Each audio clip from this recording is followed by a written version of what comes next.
then it disappeared. And then when they went to Facebook gaming, it was like nothing like they had hoped it would be. You know what I mean? Because most people went to Twitch as opposed to Facebook. Like, they didn't follow them. A lot of the people that were on Mixer, the reason they were on there was to avoid Twitch.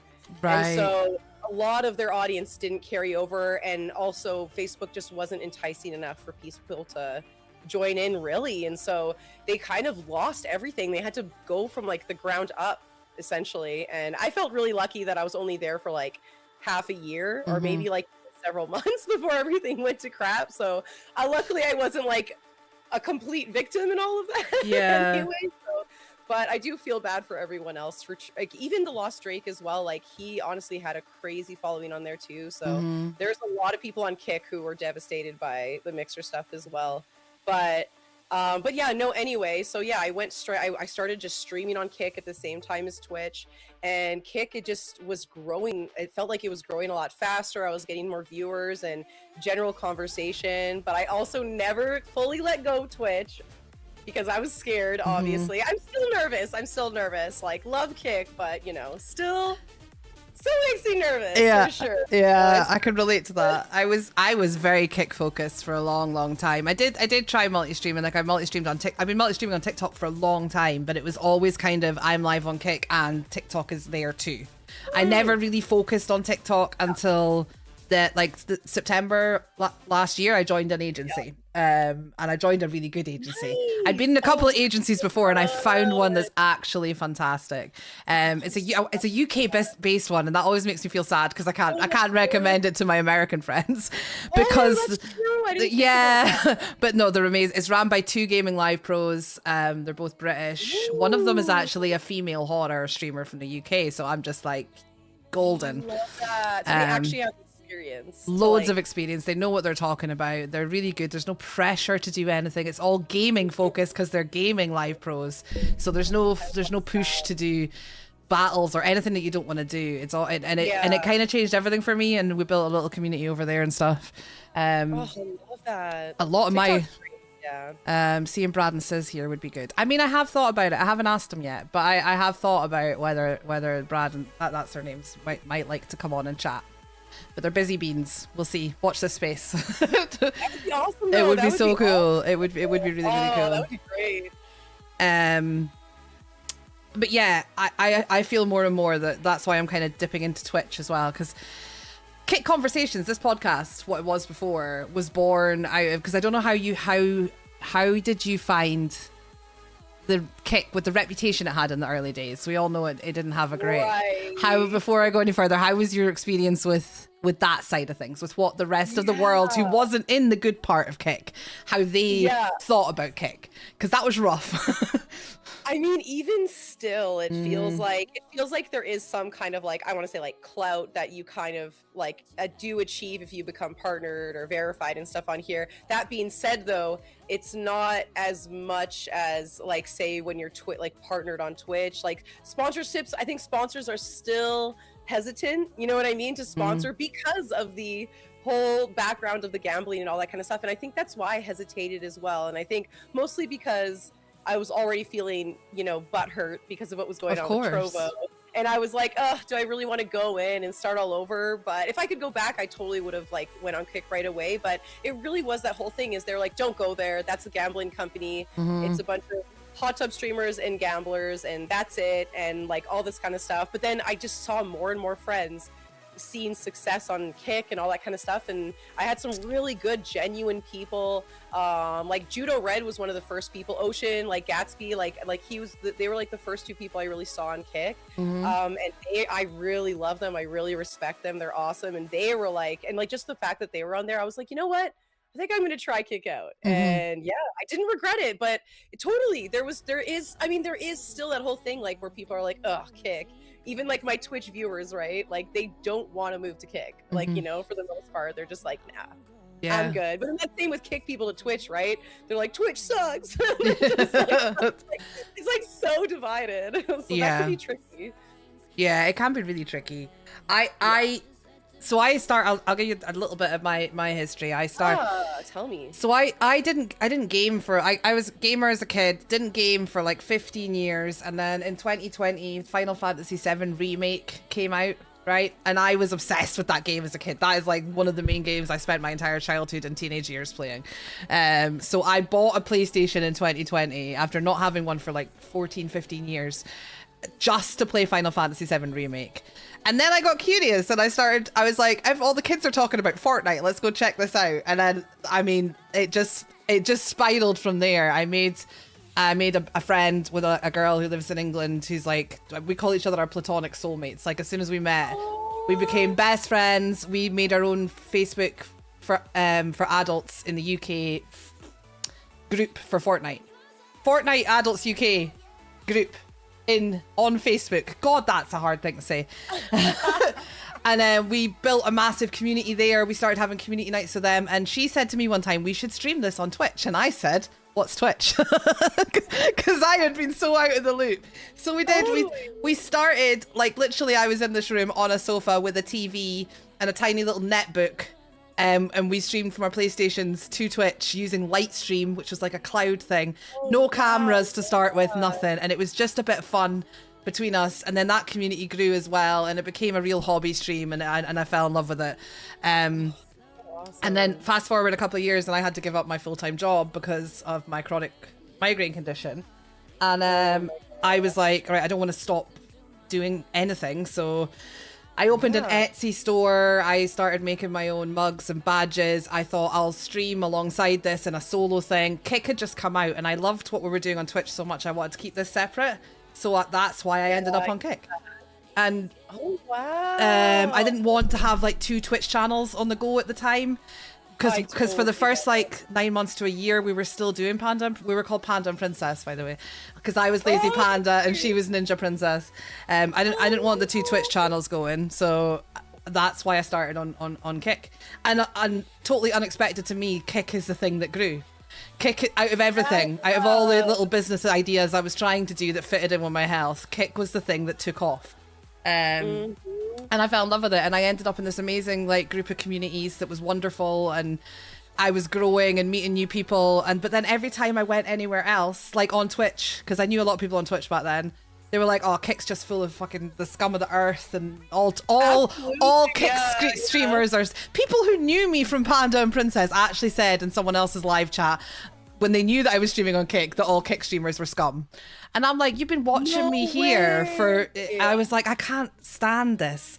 And I didn't, I know, it was horrible. I didn't like it. It must have turned you off from Twitch a bit too, as it a did. result. Oh, it definitely did. I was like, especially people who knew me as Panda and Princess and loved what we did and loved my vibes and my friends' vibes.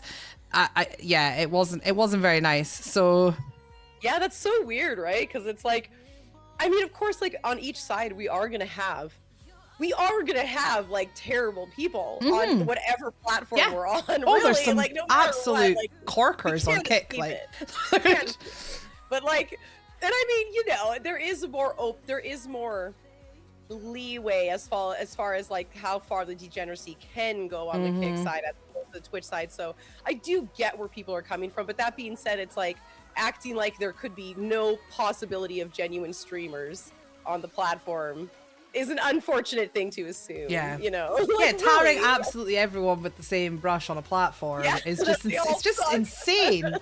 Like, it's just like having these people were like, I've got no respect for anyone who streams on Kick kind of attitude, and I'm like, okay, but you did respect me, the exact same person, when I was live on Twitch last night. But today I'm live on Kick and you don't respect me anymore.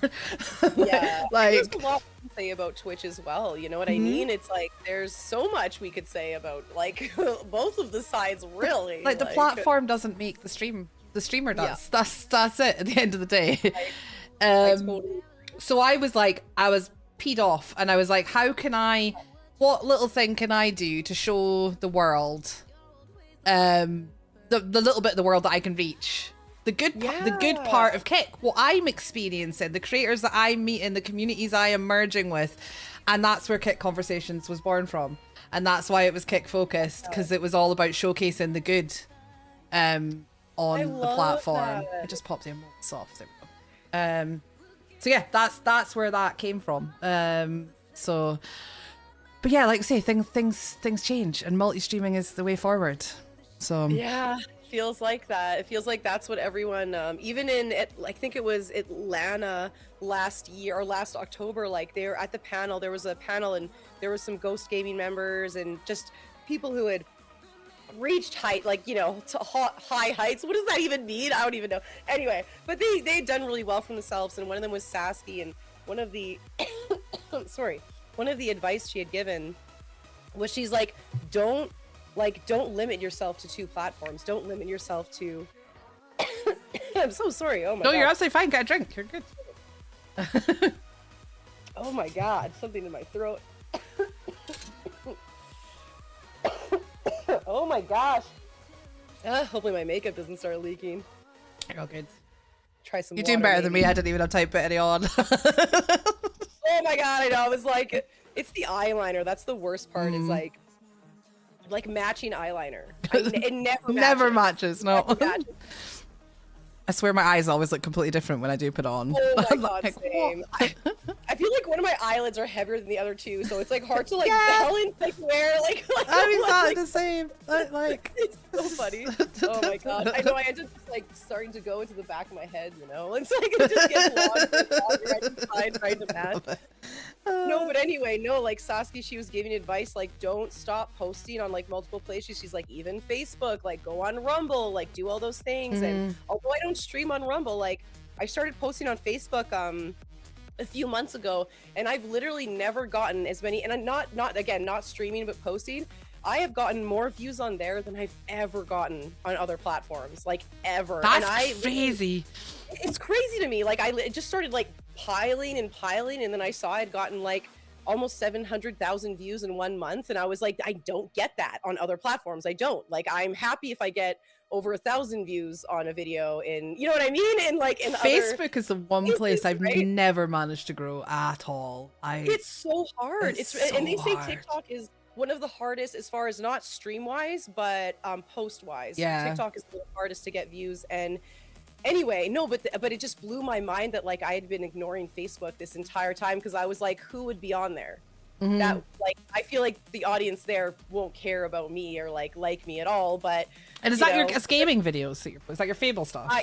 Yeah, it's so Fable. Like I do wow. I post other videos on there, but it's mostly Fable, and there's so many. I didn't realize that, of course, like the retro games would work on Facebook, because it's usually an older audience, but That's it just fair.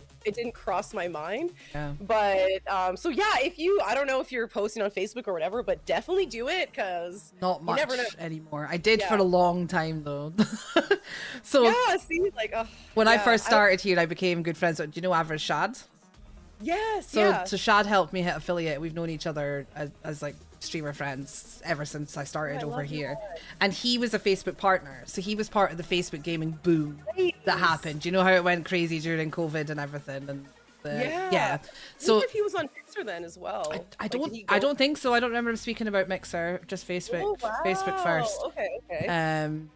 But he really encouraged me to be multi-streaming on Facebook right back at the beginning, and posting on Facebook, and I tried and I did it all, and I for a long time, on and off, the whole like 3 years I've been here, I have been no a lot of that way. time I've been posting on Facebook on and off, and I've never, like, I hit the 100 that you need to get whatever it was called back then, level up. I mean, Facebook gaming is gone now, it doesn't exist anymore. Yeah. I for it. I'm like, I don't know if it's around. No, it's or- gone completely. But it was still there then, and I hit the 100 quite quickly, and then I stuck at like between 100 and 120 for like a year.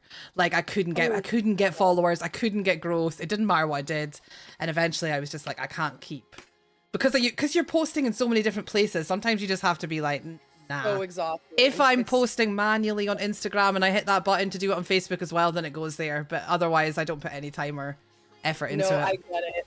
Yeah, I get it. It So takes hard. so much more to do, like trying to post on all of it. And I use Streamladder to like schedule my posts, but it won't schedule to Facebook. No. But it has a scheduling thing. But still, again, you're right.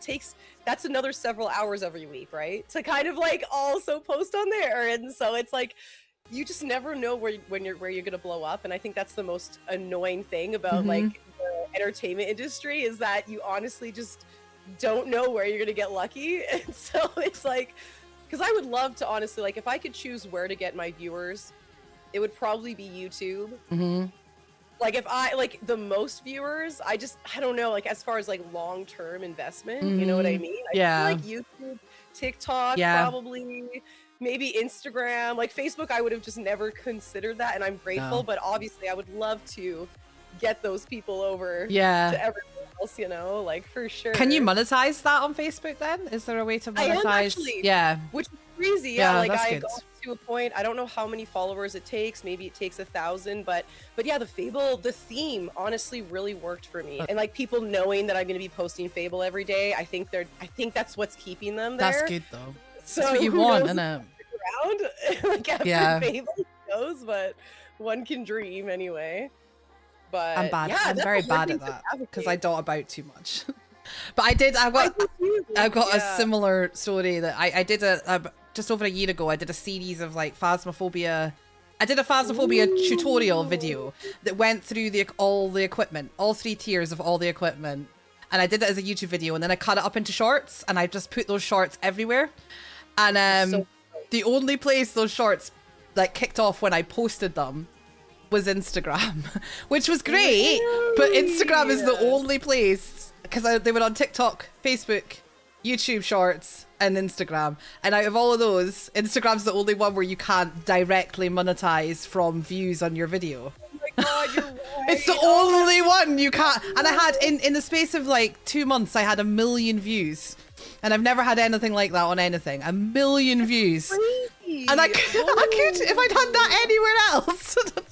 That's so impressive, though. Like, seriously, that must have felt really good. It did, but it was just that little bit of bittersweet that had that been anywhere else, because I'm always pushing to. Well, I am a YouTube partner, but I don't make any money there, so it would have been nice to make that money, or it would be nice to get monetized. Absolutely. Like, get my videos monetized on TikTok is a big goal of mine. We're not quite there. That would have done it. It's just like, really, Instagram of all the things. I completely understand. YouTube really is that goal too, because it's like, that's where the kids are as well, right? It's like, that's where every generation is. Like, they're all there. I feel like Twitch and Kick, it's right now, it's like Gen Z and up, but there's no Gen Alpha. I don't think there's a single. I mean, Gen Alpha's like, what are they? Maybe 13 years old at the highest. So it kind of makes sense that they wouldn't be on those, but still, right? It's like, those are starting to become a little less impactful because YouTube and, like, you know, TikTok are really catering to the younger audiences. So we got to start thinking about that, I guess, which is hard to do. Yeah, I'm not great at doing appropriate content for that age bracket. I know, it's like, do you ever do that where you're like trying to edit your post and you're like, wow, I have to like take out so much stuff. I love the, because I am now using Streamladder as well, because I was part of the Creator Accelerator program, and and I absolutely love what they've done with it. I used to use Streamladder way back. And it was good to start with, but then I found it was missing something. It's still missing a couple of things I would like. In fact, the only thing it's missing that would make me want to use it even more is the ability to snip a part of your video and move it. You know, like, so you can have a hook. So you could take like a jump, because I always used to put a little snippet of a jump scare at the beginning of the video for a hook. That is the only thing it's missing. Is that ability. I'll use like Canva to like make the video sometimes, or CapCut, and then I'll put it on Streamladder to add the final touches because of that exactly. But I hope they eventually do that where we can put that hook in the beginning. Because you can snip it. Just being able to swipe that snip over here would change everything. It would change everything. They're probably gonna do it. I feel like if they've gotten this far, let's fingers crossed. Let's just bombard them with emails and Discord messages. Yeah, exactly. Honestly, because hopefully they'll hear it, you know. Yeah, I hope so. Excuse me. Just a little burp. I've seen someone asking about questions, guys. If you do have questions, we do a little question time at the end of the podcast, so save your questions up. And at the end, we'll ask chat to do a little speed round where we ask Stalke a bunch of questions. So stick around, and I'm gonna ignore you and move on. I'm gonna leave you in the hands of the mods. So, if you could give one piece of advice to a brand new streamer who's never streamed before, just one piece, what would it be? Like, what's the number one thing? Oh my gosh. Something that I struggle to follow, and I'm working on it, is like, don't compare yourself. Like, don't, like, that's like just self-esteem wise. Like, that's like honestly the biggest piece of advice I could give is like, please don't compare yourself. If you see like say you've been streaming for 6 months, say you have like 5 viewers, but then your friend starts streaming a week after you, but has 10 viewers in a quarter of the time. I know how discouraging that can be. Like, I completely know. Like, it's like, I know we all have those friends that like just soar and they're just, you know what I mean? Like, things are getting figured out, and it's like, but just know that like, it's not, that says nothing about you. Like, you have something that you can offer. Don't compare yourself. But I seriously have to work on that because it's so hard. It's so hard. You know, like, even like, I think getting to like, you know, once you get to verify, it's like, oh sweet, oh, but I don't have partner. Like, you're so happy about getting verified, but then it's like, oh, but you know, I don't have that one. And then when you get partner, you're like, oh, but I'm not partnered on Twitch. And it's like so many, like, you know what I mean? Like, it's so many, there's always something you can level up on. So like, just don't look at what other people are doing. Absolutely. Unless it's for inspiration. Like, unless it's for inspiration, but like, it's not. Don't compare. Compare is the big thing not to do, really, isn't it? Don't compare yourself. Oh, because it's the worst. It's like, I feel like that's kept me from streaming some days, and that's kept, you know what I mean? Feeling like, man, like I saw like my friend, like, and not even that thing of like, oh, like how dare they? It's not a bitterness towards them as much as like feeling like I'm a failure, you know? And so just that feeling of like feeling not good enough, or like you're like nobody likes you, or like, I know that's so bad to say. It's like, I feel like I get so much like that fraud mentality, right? Where you're just like, I just constantly feel like a failure no matter what happens, you know what I mean? And so it's so hard to like, especially when you see other people who have millions of views, or they have 200 viewers or something, and you're just like, man, like, or even if you see your average getting lower, you know, or higher or lower, it's like so volatile because you never know what it's going to be like every day, and that can really crush your spirit. It's really hard. And we always say like it's a roller coaster, like, and I hate that saying in general, but there is not another word for doing this, especially if you do it as your full-time job. This is a fucking roller coaster. It's just the highest highs can be followed by the lowest lows, and nothing in between, and you just don't know what you can be. Like, one of the things I struggle with is that you can be hitting so many amazing achievements. Like, this is something that, especially in the last kind of year, I've really experienced. Like, I'm achieving verified, partner on Kick, partner on YouTube. You know, I got thank you, Alex, for the subbies. Thank you so much. I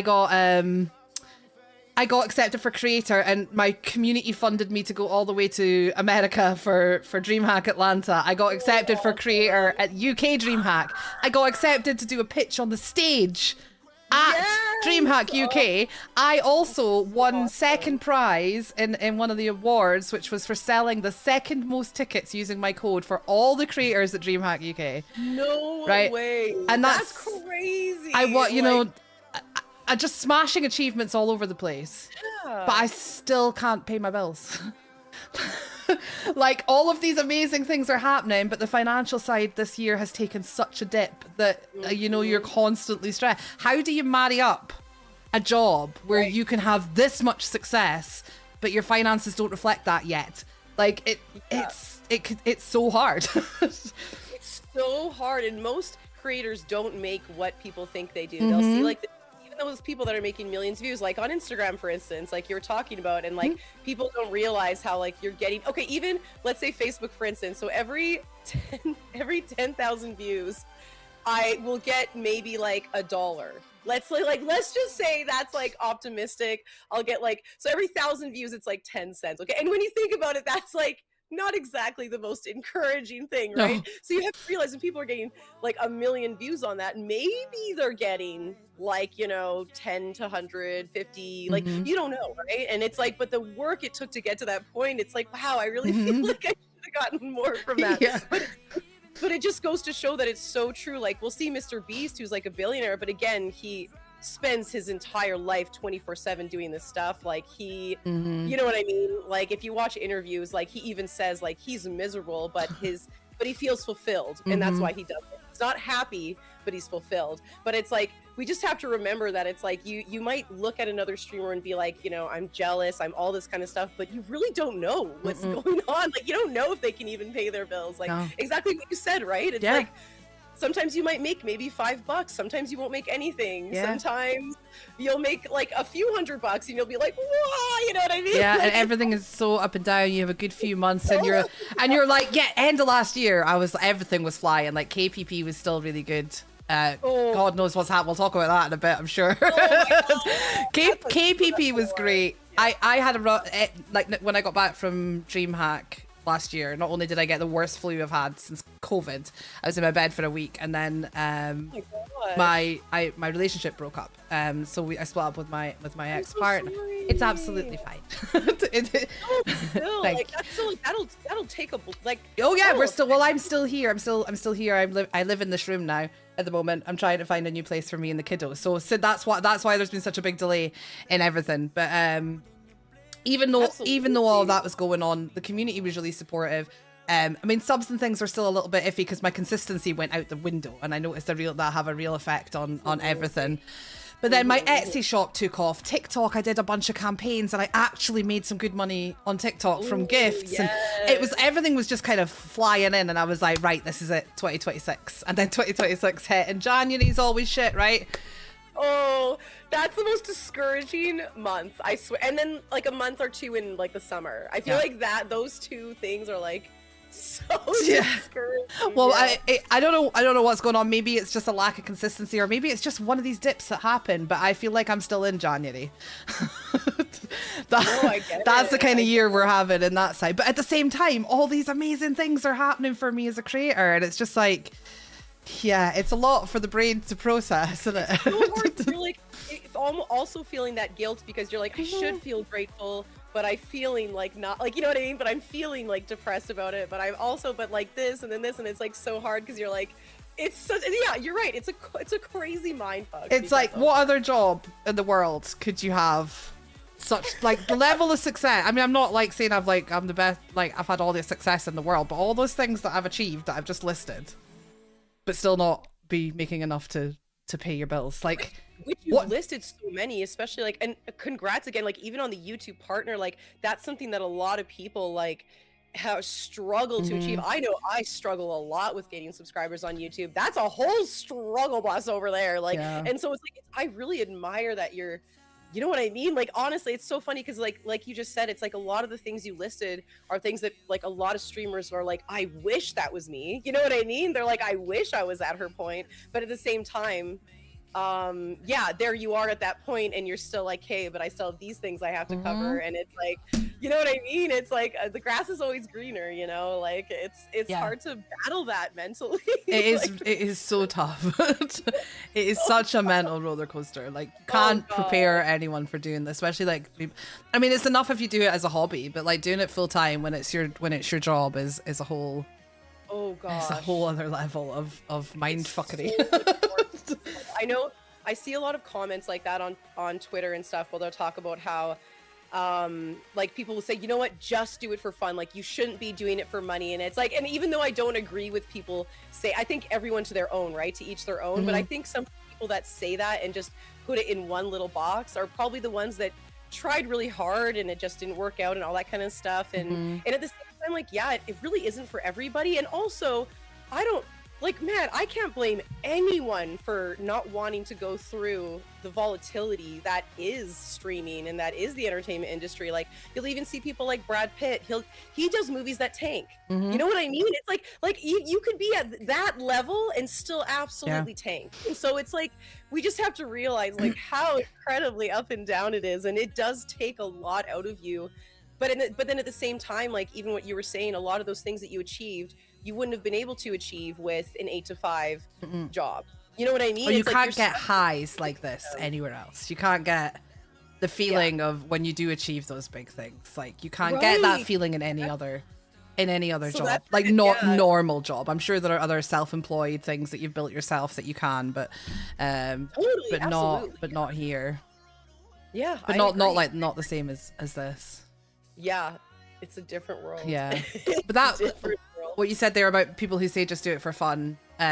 and so on. And you know, the people who say just do it for fun, don't do it for the money. Like I say, it doesn't always work like that, because some of us are doing it as a job, and the fun and the fun and the community are like right up here for me. But I do still need to pay my bills too.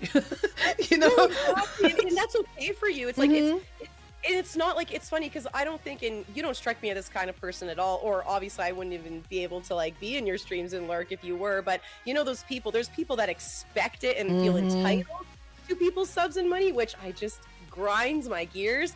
But then there's people that you can still hope for it, and you can still have goals, and you can still have those things without being upset that someone, like even those people that haven't come in for months and then people guilt trip them because they have lives, like, which is so, you know what I mean? It's just like, you know, like the online world, maybe it's good that they were going out and touching grass for months. You know what I mean? It's like, who's for us to say like, oh, welcome back, been a while. I know, right? Around watching my streams, like, what's up with that? Which is like so ridiculous to put that pressure on people. And so it really is. There's a fine line of like guilt tripping versus like, you know what I mean? Yeah, that's like, it.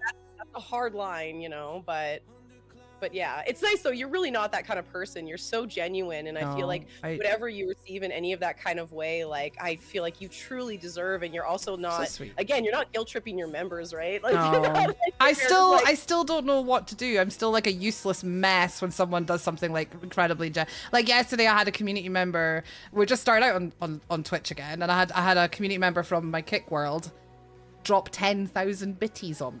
And I still, like, when something like that happens, even after, say, you know, I've been blessed enough to have quite a lot of times when things like that have happened. Yeah. I still don't know what to say.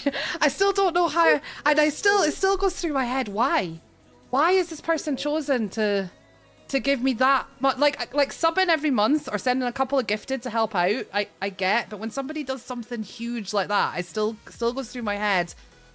Why does somebody want to? I mean, thank you, but why? Does that make sense? That, like, guilt almost. You kind of feel guilty almost that someone's spending that on you. Yeah. Yeah, absolutely. That's hard, right? That is hard because it's like, oh my god, I feel like I'm not giving you enough entertainment to deserve that or something. Right? If that makes sense. Yeah. Like, it's like, our minds again, isn't it? Yeah, our minds get in our head. We're like, no. It's like so true. Like so true. Yeah. It is crazy. One thing that when it comes to people who stream for fun, for, you know, we've had all kinds of different streamers on the podcast when it was on Kick only. We've had hobby streamers, we've had people who do it with a view to eventually be full-time, but they have another full-time job and things. And there was always there was one answer someone gave me to the question, you know, what advice would you give to someone starting out? And I always kind of come back to it, and I talk about it a lot in these podcasts, and it was never lose sight of your why. Like, why do you want to stream? And it's like, because that's kind of what matters when it comes down to it. Because I see a lot of people who start streaming because they want to have fun and play games with their friends, and then 4 months later they're on Twitter bitching because Kick won't give them verified because they've been botting themselves out the arse. But I'm like, wait a minute, 4 months ago you were saying you were just doing it for fun. So I think it works on every level. Interesting, isn't it? Yeah, I agree totally. Yeah, that's actually so interesting. Yeah, that's an interesting way to put it too. Like, yeah, again, that entitlement that comes with it, right? That sense of entitlement, like, oh, well, I've been given this much, so, or even some people who do like quit their jobs and then suddenly the numbers just quarter or eighth or whatever because, I don't know, life or whatever, right? And so that can be really hard, and then you get this sense of urgency, and I think that's where their guilt tripping starts to come out, right? And then you do see that, like, and it drives me crazy, like on Twitter again, where it's all those people who are just like, oh, where's the loyalty? Where's the this? Where's the this? And it's just kind of like, dude, like, that's not gonna help you bring them back. Like, they're gonna see that post, they're gonna think it's about them, and they're not gonna come back to your stream. Right. Like, they're gonna feel guilty, like, you know. It's so crazy. Shooting themselves in the foot a little bit. Honestly, like Queen Laquifa's just said, I was just about to touch on this, my why changed, and it's different now from when I started. But that's the thing, your why can change, but you have to be aware of that and admit it to yourself. If you started out to do it for fun and you got the taste for it and you want to make a career out of it or a business out of it, you have to admit that to yourself and change your attitude.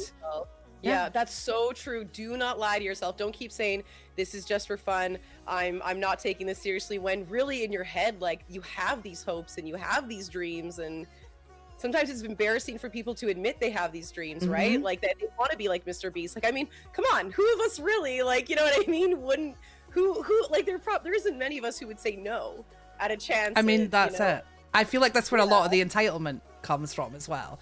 Especially if you've got someone who does it for a hobby and for some reason or another they pop off and they have a really good set of streams and they get a bunch of subs and they're like, oh shit, I could do this.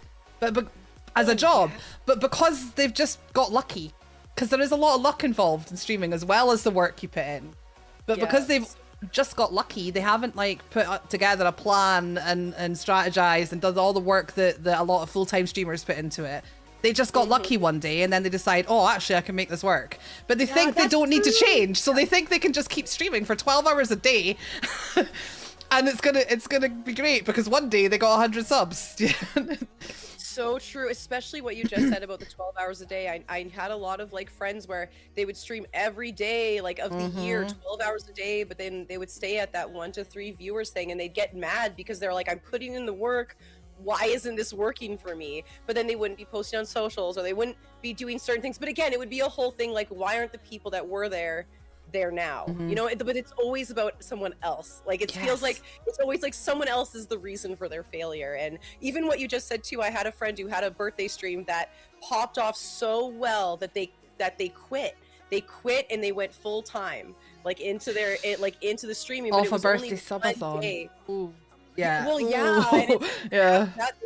And then they started getting bitter, and that's when I started seeing the tweets flowing. And then even when I went into one of their streams one time, and they're like, "Oh yeah," like, and it's that whole thing. Oh yeah, been a while. Like, where you been? And even seeing where I knew that, like, and I even heard that they were talking about me and basically being like the loyalty. Like suddenly I'm not there, and it's like they started like that accusation. Even some people are accusing that I'm only hanging out with people that are bigger streamers and stuff, which if you really actually know me, that's like if I get along with someone, that's really, you know what I mean? Because that's what'll keep you going too, is actually being with genuine people that you get along with. Right? Yes. But then that you're not with them, and then they get really upset about it, and they don't think, oh, we've just moved on and maybe the friendship is fizzled. They think it's a complete just like, oh well, I've gotten what I want from you, so now I'm just moving on. And it's just so sad that like people have that mentality constantly where they're always this victim, you know, and it kicks you. It does. You're kicking yourself. Absolutely does. Yeah. It's a wild journey. The amount of time as well. I don't know if you do it, but I don't do it so much now. But I used to, when you see these tweets from people that are bitching and complaining. It was especially bad last year with the whole partner verified thing and people getting declined and constantly going on about getting declined. But then with like 80 to 90% of these people, when you actually looked into their content, and again, I'm not one to like judge and be mean, but you, by looking at someone's content and their socials, you can tell if they've actually put the time and effort in or not. And a lot of these people, again, all they're doing is thinking they can hit that live button, post that they're live on Twitter, and off they go. And then they're all over Twitter being like, why am I not this? Why am I not that? Like, Yep. It's so true. Grinds my and, gears. Like same, like I get so irked about it. Like I get so irked because like even that whole thing, I saw a tweet the other day actually that I kind of like laughed out loud at, just because like they were like, I keep seeing like people get Twitch partners and I just don't want that on my feed anymore. They're just like, I'm so done. I just started laughing because I was like it's, of course I get what they're saying, because of course it is, like I just said with the comparison thing, of course that does get discouraging, right? Like of course it will, when you're looking at it with that mindset of like that person's succeeding, because you're looking at people as competition. And so instead of it's like they're a different person with their own content, they're not competing because they're not you. They're not you. You know what I mean? It's like your only competition is yourself. That is the bottom line as a streamer. True. Like But it might not always hard. feel like it, especially like if you notice you've got viewers who are somewhere else when you're live all the time, and they used to be always with you, and these are really hard things that like I know I had to learn to let go and really genuinely not give a shit, and that was a process for me, because it used to be really hard. Sharing communities is great, but It happens Yeah. both ways. I know there are people in my chat that used to hang out in other people's chats more, and vice versa. Like, people will just find their place, and I am so genuinely at peace with that now. I say now because No, but I agree. I struggled before too because it was hard. It was like, oh my god, like you'll see all of them in another thing, and it's like, oh, because I'm a failure and I'm boring. Yeah. It's Like, just what? this immediate just What have they got that I don't? Why are they there and not here? Like, I Exactly, used to drive myself totally. insane. Yeah, that's so true. I think that is the difference too, though, is that we go kind of inwards, thinking that we're the failure more than just like going there and being like, oh, they're just the worst people for like, you know what I mean? It's more just like, what have I done for them to hate me? It's like Comparison is the thief of joy. It is definitely. I've learned, like, I'm a very different person, not just as a streamer. I mean, I'm 42 years old. I've been streaming solo for 3 years, and in those 3 years. Gosh, so much younger. Not that that's important. I know that's not like important, you know. I'll But take that. I know, like I thought you were like young, like much younger than me too. Like honestly, not like maturity wise. No, Like, just, like, no, you're fine. I'm like thinking myself old. You want to say? No, you're good. But I was thinking like I don't know, even just like in your 20s, like late 20s, maybe. I like, wish. So like good for you. Anyway. That has them good genes. Apparently so. Apparently so. I'm completely lost what I was saying now. There we go. First brain fart of the new podcast. What was I saying? Oh yeah, like in the 3 years, like I have learned more about myself in these 3 years, like as a person, like doing this job, than I did in my entire 39 years before I started solo streaming, which is insane. Like I understand my own mind so much better. I've learned about mindsets and manifesting and how to look after my mind better.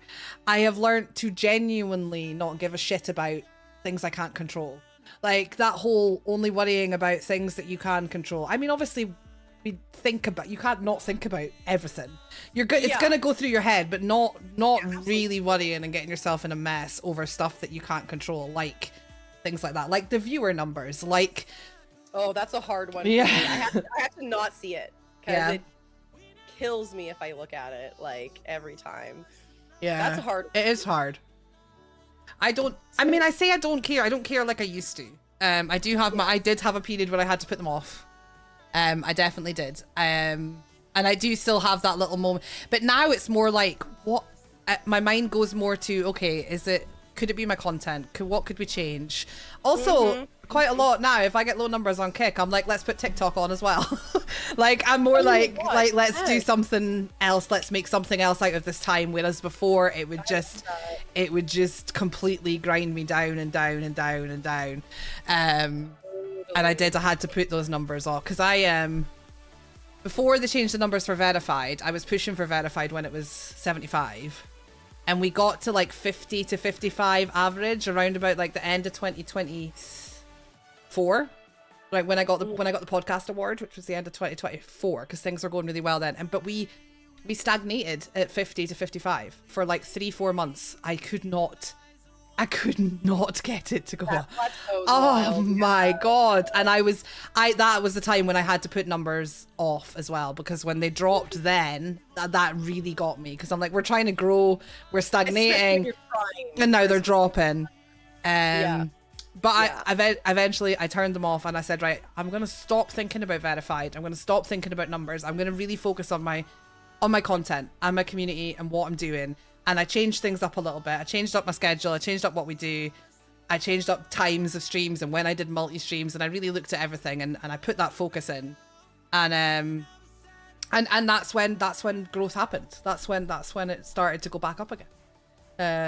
So true. Yeah. So true. We just get in our heads so much, and it's like, not that, and again, like, I know that we can't completely affect the numbers, right? Like, just like what I was talking about before with, again, when you think of those famous actors that put everything into that movie and then it crashed and burned, like, sometimes things won't work out. But at the same time, like, our mindset can really change, like, make a difference as far as, like, that stuff goes. Because as soon as I stopped stressing about that exact thing where I had to like stop looking at the numbers. I literally got verified pretty soon after that when I stopped. I was like, because I was freaking out about it. I was like, I'm so close, but then I'd go down like a 10-year average, or then I'd go up a 5-year average, and I'm like, ugh. Yeah, Like, it's a lot. It's a lot to deal with.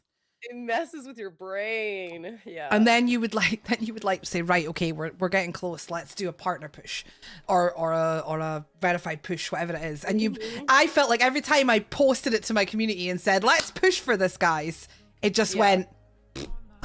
Oh my god. So it had like the opposite effect. So I just stopped doing that. And I say to everyone, stop saying you're doing a push for verified or partner. It's like a fucking jinx. I was actually going to ask you like what you thought of that, where there's some people who, and again, this isn't a shade towards them, because I feel like they are trying to manifest all that kind of stuff. So I don't think it's like wrong to do it as much as like ethically or whatever. But it's like, I do find that I'll see people who they're at 11 viewers and they're like, okay, verified push, you know what I mean? But they haven't even hit like, or maybe they haven't even hit double digits as viewers, but they have that verified push like in their status, you know what I mean? And I think that in a sense, even though you should be in your mind, like, you know, having that goal for it, I think sometimes, not that it doesn't, I don't think it's driving people away as much as it's fucking with your head. 100%. 100%. That is always my take on it. I'm like, do not do that to yourself. As somebody who started a verified push when I was 10 average away from it, and it nearly destroyed my mental health at like a 10 average away from it, when you're 35 or 40 or 50 out, you're just putting, people are like, no, but that's my goal. And I was like, but that's a lot. It's amazing to have that goal, but you can't, it's too big right now for that to be your focus. And to have that there all the time, keep your goals achievable and short term as a streamer. Have your big goals that you want to achieve, but if you're going to push it out there for the world and you're going to see it on your screen every single day, keep it something that is achievable and that you can feel like you're taking steps towards. Not something that is literally, for a lot, and I hate to say it, for a lot of these people who are doing it that way, it's maybe a goal that might not ever happen. It may not happen. Yeah. Because it's true. Yeah, it's so true. It's wrong. And also, it's not the end goal, because as I'm a year verified and a year partnered, and I'm still struggling in so many ways. Like, there are still so many other things that you need to achieve to make a success of this. People just think that tick and KPP is gonna cure everything. Hey, you have got no idea. It's so true. And like, so for me, like, what I have on my laptop, I have to make a new one, but for 2025, I basically had like a vision board, but it was like on my laptop, and it had the kid partner, and it had like me, like, you know, and like, or it showed like, you know, even a gaming expo, like stuff like that, like just different things, right? I had a freaking castle because I want to travel, and I love my own castle, but that wasn't, you know, to get a castle. But anyway, then I also created a list of how I'm gonna get there, and like all the different steps. And I'm not saying you have to do that, because I struggle with like maintaining this consistent thing that I do every day, but just knowing all the tiny little steps you have to do too, because sometimes just the big picture isn't going to be enough. No. And even the tiniest, like getting up to 5 followers, you know what I mean? Yeah. It's like, if you have 50, maybe aim for 75 followers, you know, or like something like that, and that'll help you, because then you'll actually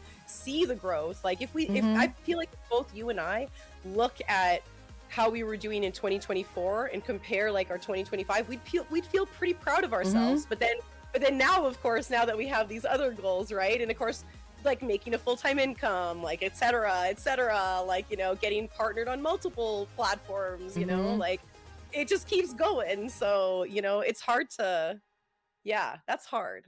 That's a hard one. It is really hard. But yeah, keep your goals achievable.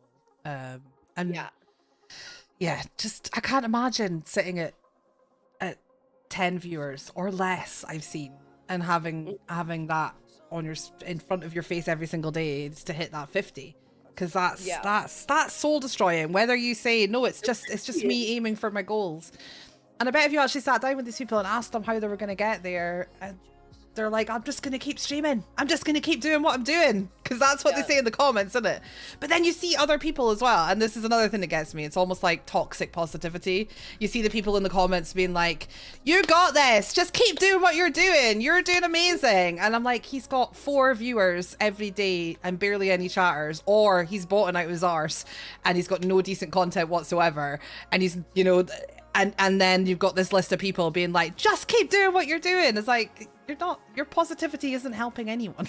Yeah, you need a mentor. It's like, I know we need that encouragement. Like, I think we do need encouragement, but we also need those people that are kind of putting things into perspective. And I feel like when we have creators that are a lot bigger than us that we're looking up to for inspiration as well, it really helps to be like, okay, like they really like, and they're working a lot harder than a lot of people think. Absolutely. Like, you know, I think people don't realize, like, even when I always think about Sasuke, because I freaking love her, she's seriously one of my role models. I didn't even realize she was Canadian, but she's a famous COD streamer, and she's got this like whole theme and everything about what she does, but she's worked really hard to get that point. She's posted so many times on social media just to get to that point, and she still has like more to grow in different areas, right? Like she still has to but she's going out and she's networking and she's going to events. I feel like events are so important. I don't know if you found that, but for me, like, I feel like going to actually dream hacks and stuff like that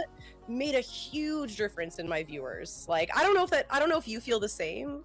Like, I don't know, how do you feel about that? Atlanta was a tricky one for me because life just kind of stopped when I got home. So I didn't really get to take advantage of the connections that I made and stuff while I was over there. So and DreamHack UK was also a little bit crazy because it was home turf. I spent most of it just meeting like dozens and dozens and dozens of creator friends. Like 9 of my mods were there.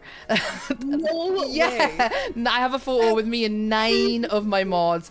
I was getting stopped in the corridor by viewers. Like it was the most. And I also had my live show on the Friday, and then on the Saturday everyone was there. A lot of the people who knew me were only coming the Saturday, so it was just a fucking whirlwind of people who knew me, and it very overwhelming. And then Sunday I did the couch co-op. They do a couch co-op thing in the Europe. I don't think they do them in the American ones. They should. It's the best thing I've ever done. It was me, Silencer, Let Loose, and oh, that's it. There was 4 of us. I was thinking who was the 4th. It was me. That other streamer. And we literally sat on 2 sofas with Xbox controllers and played Gang Beasts, and they put the sound out and the videos out like they do on the stream studio. It was the best vibes and the best fun I've had at an event. I did that, and then I got dragged on the stage in the afternoon for the award thing for selling the tickets that I didn't know was happening. So I feel like I just fucking thank you. I feel like I just fucking completely the whole weekend. I got home and I was like, that was amazing, but I didn't talk to any brands. I only met like 2 new Twitch streamers. I was like, it was just. I feel like we've got our first American one and our first UK one out of the way. I feel like the next one, I'm going to do a lot better at networking. Absolutely, yeah, absolutely. It definitely does, though. I've had a few people pop in, and I've definitely got a few more connections and a few people I spoke about coming on the podcast and stuff. So there's definitely some little connections that were made there. So, but yeah, they've both been a bit of a fucking whirlwind for me. Yeah, I'm sure like everyone, like I found that because I've only been to 3, and of course like I'm in Canada, so like I'm not going to be going to a ton of events all the time in the States unless it's paid for, of course, you know what I mean, like, or sponsored. But I found that every time I went, I learned something new about like how I'm going to go about networking. But it is hard when there's so many people because I feel like the first one really was just finding people that I knew and saying hi to everyone that, you know what I mean? Like, I'm in the States, like I gotta meet. Yeah, that's what I was like. I was like, I never thought I'd get to meet all my so many of my American creator friends before I met half of the UK ones. I was like, this is wild. And Red was there. It was the first time me and Red were so close, and it was the first time I got to meet her in person. There was the kick stage, and she was presenting the whole weekend. It was just a complete whirlwind. It was crazy. True. Oh my god, it's so true. But yeah, I still think there's more to come. I think it's still processing and still yeah. But and I love it. I'm already looking at possibly doing Sweden this year. But that'll have When is Sweden? Sweden's end of November. Ooh, that's some time. Yeah, Oh man, so- if you're older, that makes me want to save up. Yeah, 'cause do would it. be Do like, it. honestly. And Or save up and do the DreamHack UK because they're doing Birmingham every year now. oh yeah, that's So they're back in the UK in April. In April. April. Oh, next first, April. yeah. Okay. First weekend in April, yeah. So I will 100% be at UK, and Sweden will depend. We will have to do another funding campaign because I'm moving house and stuff this year. And yeah.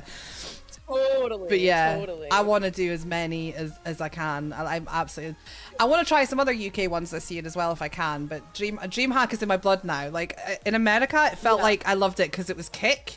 But even since November, like my world has opened up so much more to other platforms and other people, and going to DreamHack when Kick weren't there was actually a fantastic experience because I absolutely loved the DreamHack stuff. Like the people who organize all the stuff, and I got to experience so much more of the actual event and not just the Kick stage was great, and I wouldn't change that experience for the world. Getting to meet Santa Maria and seeing Red doing her thing, I wouldn't change any of that for the world. But yeah, I definitely have DreamHack in my blood now. So yeah, I know there's another event I'm going to that my friend is like he's put it on for a couple years now, and it's called Timeless, and it's in the UK, and it's in August. So I'm gonna be. You're coming to the UK in August. August. Yeah, so I'll give you the details. Send me the details. Oh my god. Yes, to. please. Oh my god. Yes, no, definitely. Because I've been like really wanting to go, and he puts on a whole thing, and he's very much for the gamers. Oh my you know, god, yes. so. Please send me all the info. And we're doing Yes, that. We're I doing will, that, I chat. will. If Stalke's coming all the way from Canada, then we're doing it. Do you know where it is in the UK? Oh my god, no. Here, I'll do a quick little like. I'm so bad because I'm good. geographically inept. Oh, I'm exactly the same. But I'm exactly the same. I just like, oh yeah, Timeless Gaming Convention. So it is, let's see here. Venue. Okay, here we go.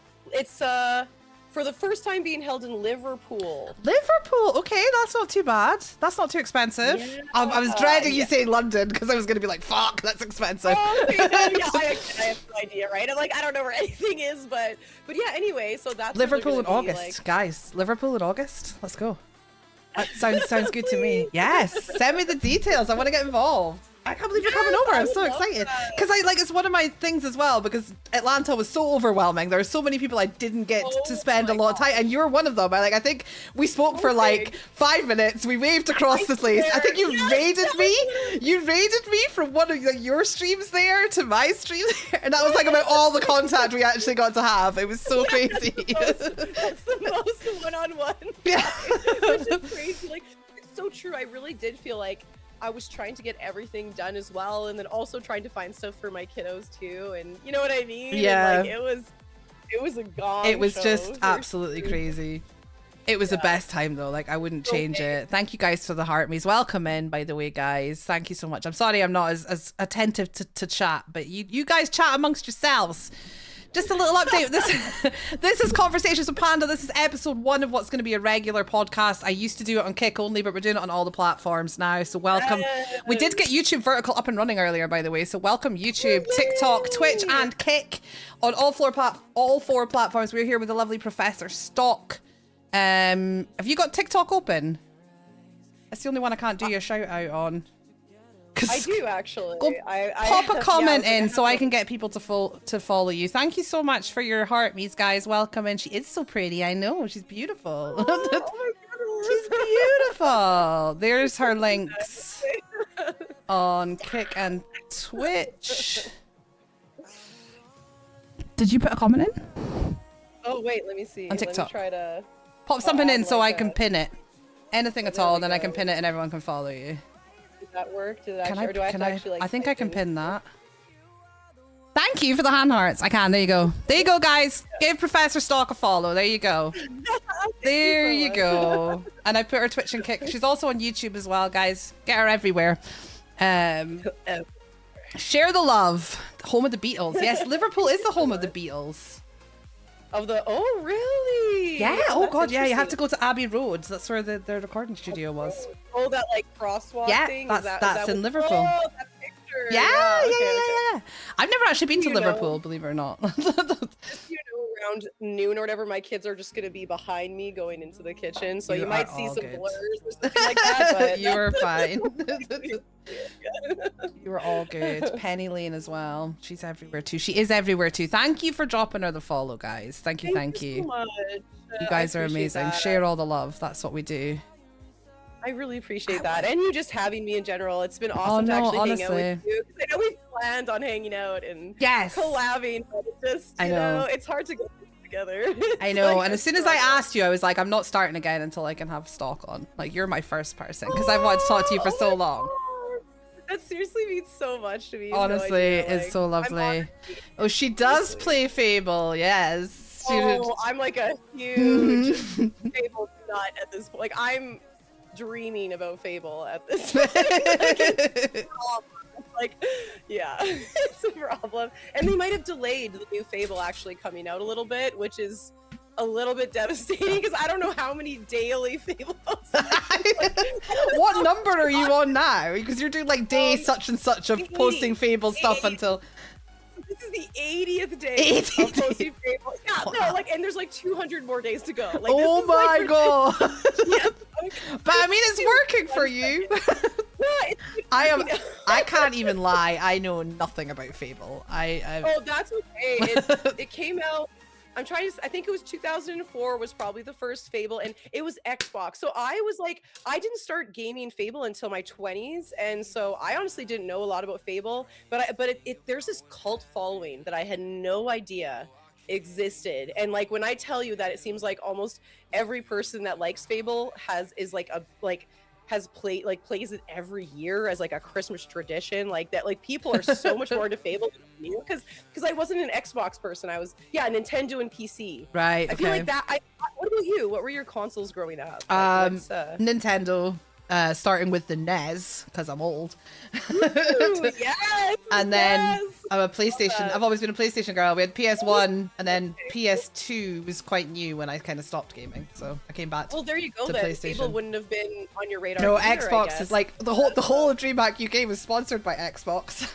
And I had to play Gang Beasts on an Xbox controller, and I was like, "What is this? You're like, what is Why is it squint? Like, why are the buttons sideways?" Oh my gosh! I seriously, anytime I have to switch controller, I'm like, I don't know what to do. Like, I don't know what to do anymore. My prize for coming, I got some awesome prizes. I got a personalized DreamHack hoodie that says creator on the front and has Lazy Panda on the back. Oh, and you know the DreamHack merch is like, oh, comfy fire. It's the best stuff. I just live in it now. All the DreamHack merch. But I also want an Xbox controller, like a pro controller. I'm like, what am I gonna do with it? Do you have it? Not yet. No, I don't have it yet. They're gonna send it out. Oh my gosh, I really want to see. Oh my gosh. I don't know what to do with it. To be honest, I have a new man in my life, and I think he's probably gonna get it. Oh my god, lucky him. I know. He's already, if he stays on good behavior, Alex, in the chat. You have like a check mark every day. Just like when you get to 15 check you get gold stars. When you get all the gold stars, you can have the Xbox. Lucky man he is. Yeah. Have that picture of the controller is like his vision board, right, for how to treat you. He's doing pretty good, to be fair. He's doing pretty good. I'm so glad. Thank you. I'm so glad to hear that. I love love. So yeah, I mean, now that I know what it's meant to feel like. Oh my god, I totally understand. We're not going to that too deep because I don't like to get too personal. For statistics. I think a lot of people don't know what real love is, to be honest. Yeah. It's a thing. Anyway. But yeah, I also got a bunch of Xbox vouchers and 12 months of Ultimate Xbox Game Pass free as well. Oh yes! Oh my god! Save me a fortune, and I'm gonna buy some games that I've been putting off because they're too expensive because I can buy them on PC with those vouchers. So we're gonna be doing that. Oh yes! What are you looking at? Silent Hill F is one of them. Although I still haven't done remake yet. The Silent Hill 2 remake, I have to finish that. But yeah, I've heard they're very scary. Like they say that they're scarier than Resident Evil games. Would you agree? I've only played a bit of the second one. I do think it's probably scarier. It's also harder. Like it's quite hard to figure out. There's a lot of going back and forward trying to figure out where you're meant to go, which can be a little frustrating. But yeah, I'm excited to get back into that. And I always wanted to do F as well, but it was like 50 quid or something. I'm like, I can't. What is that in Canadian? Like, that's probably like $80, eh? Or 100 maybe? Is Canadian similar to US dollars in conversion? No. Ours is basically, ours is like ours is like 0.45 like less. Like say like, so if it's like, say it's like, if it's like $70 or if it's like $70 in the US, it's like $100 for us.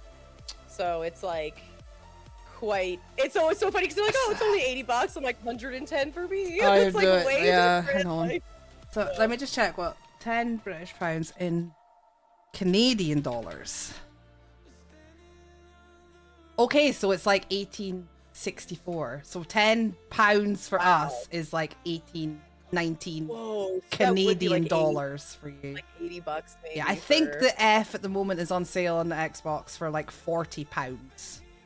Dang. On sale for £40. Yeah. 1.8. Oh my gosh. Yeah, that's brutal. Yeah. So I've been like holding off and holding off. I was like, what am I going to do with 70 odd pounds worth of 75 pounds of Xbox vouchers? And I'm like, buy those games that are too expensive for me to buy normally. So yeah, that's perfect. Honestly, yeah, because games are not that it's not deserved. Like, I totally believe that, you know, the devs and they all deserve like a fair wage, but again, the economy, you know, it's hard to afford these games. It's really hard. Like, as much as we want to give them that money. And then I feel like being a horror streamer, you just accidentally get addicted to buying indie horror games when they're cheap as well.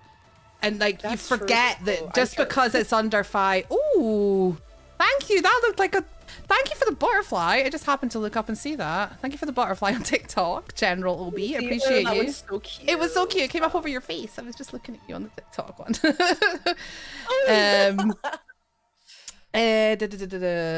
Yeah, like it's under £5. It's basically free is how my head works. Yeah. But that doesn't work when you've got 100+ games in your Steam library that you never get round to playing. So true. And don't even get us started on subs, right? Where it's like, you know, when you're like, you don't realize how many people you're subscribed to until it's all come out of your account. Like every couple days you see a subscription come out and you're like, oh, I spent like hundreds of dollars. Yeah, I've had to, I haven't been able to even do that anymore. I've had to cancel all mine, and if I can manage, I pop one over to support.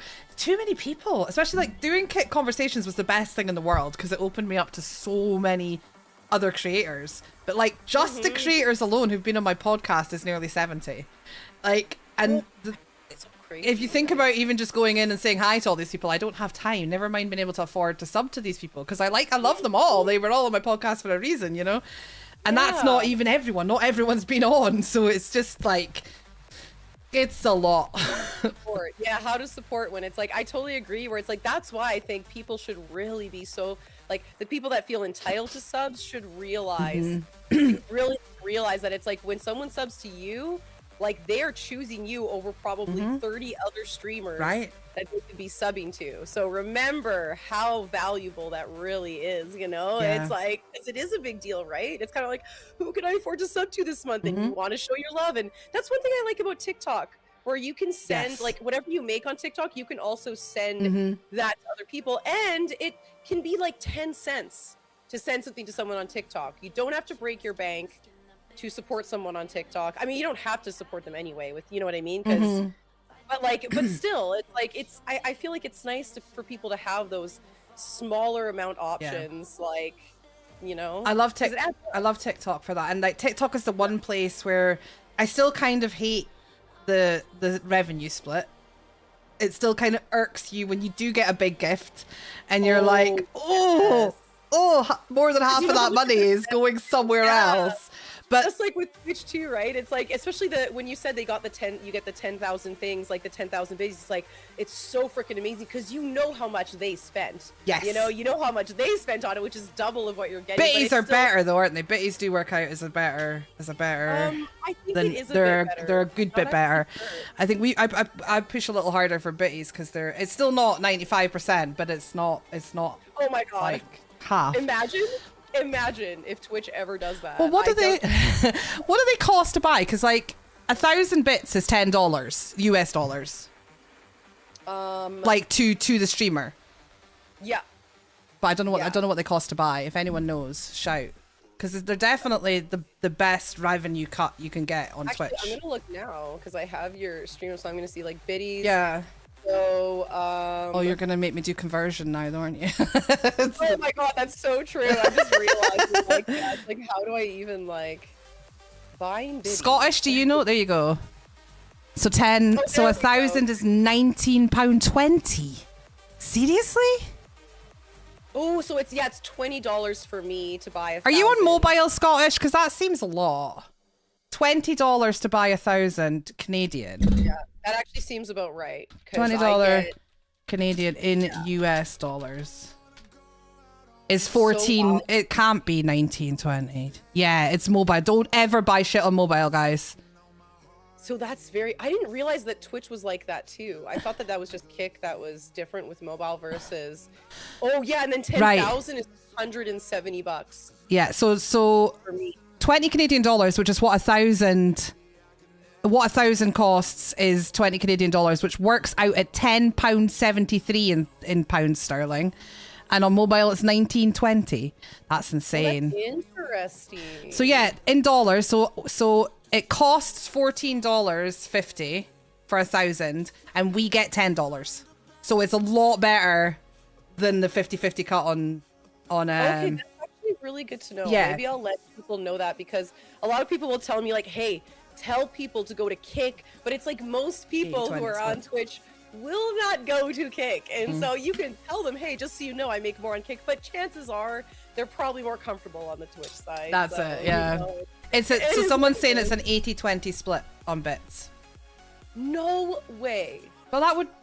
Yeah, I'm not good at maths, and we can't rely on those conversion rates either, because I'm not good at converting things. But yeah, it's definitely a lot better. That's why I have, like, you'll see on my screen, I have a Kick sub goal and I have a Bitties goal for Twitch. I won't ever put up a Twitch sub goal. Okay, that's actually really good to know. I have an annoying thing on Twitch where it's like, it'll just automatically upgrade the goal. So say my sub goal's met, they'll automatically make it higher. And I'm like, just so you know, guys, I'm not doing that. It's like, I'm not suddenly expecting more subs from you. It's like, you know what crazy. I mean? It's like, just making it higher for no reason.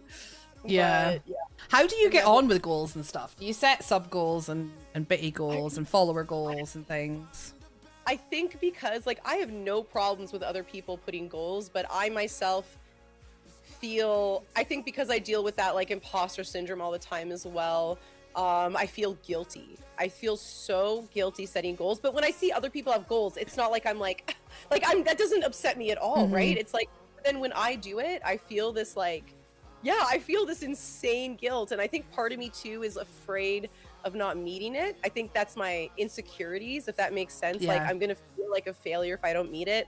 So I think that's why I don't do goals. But what about you?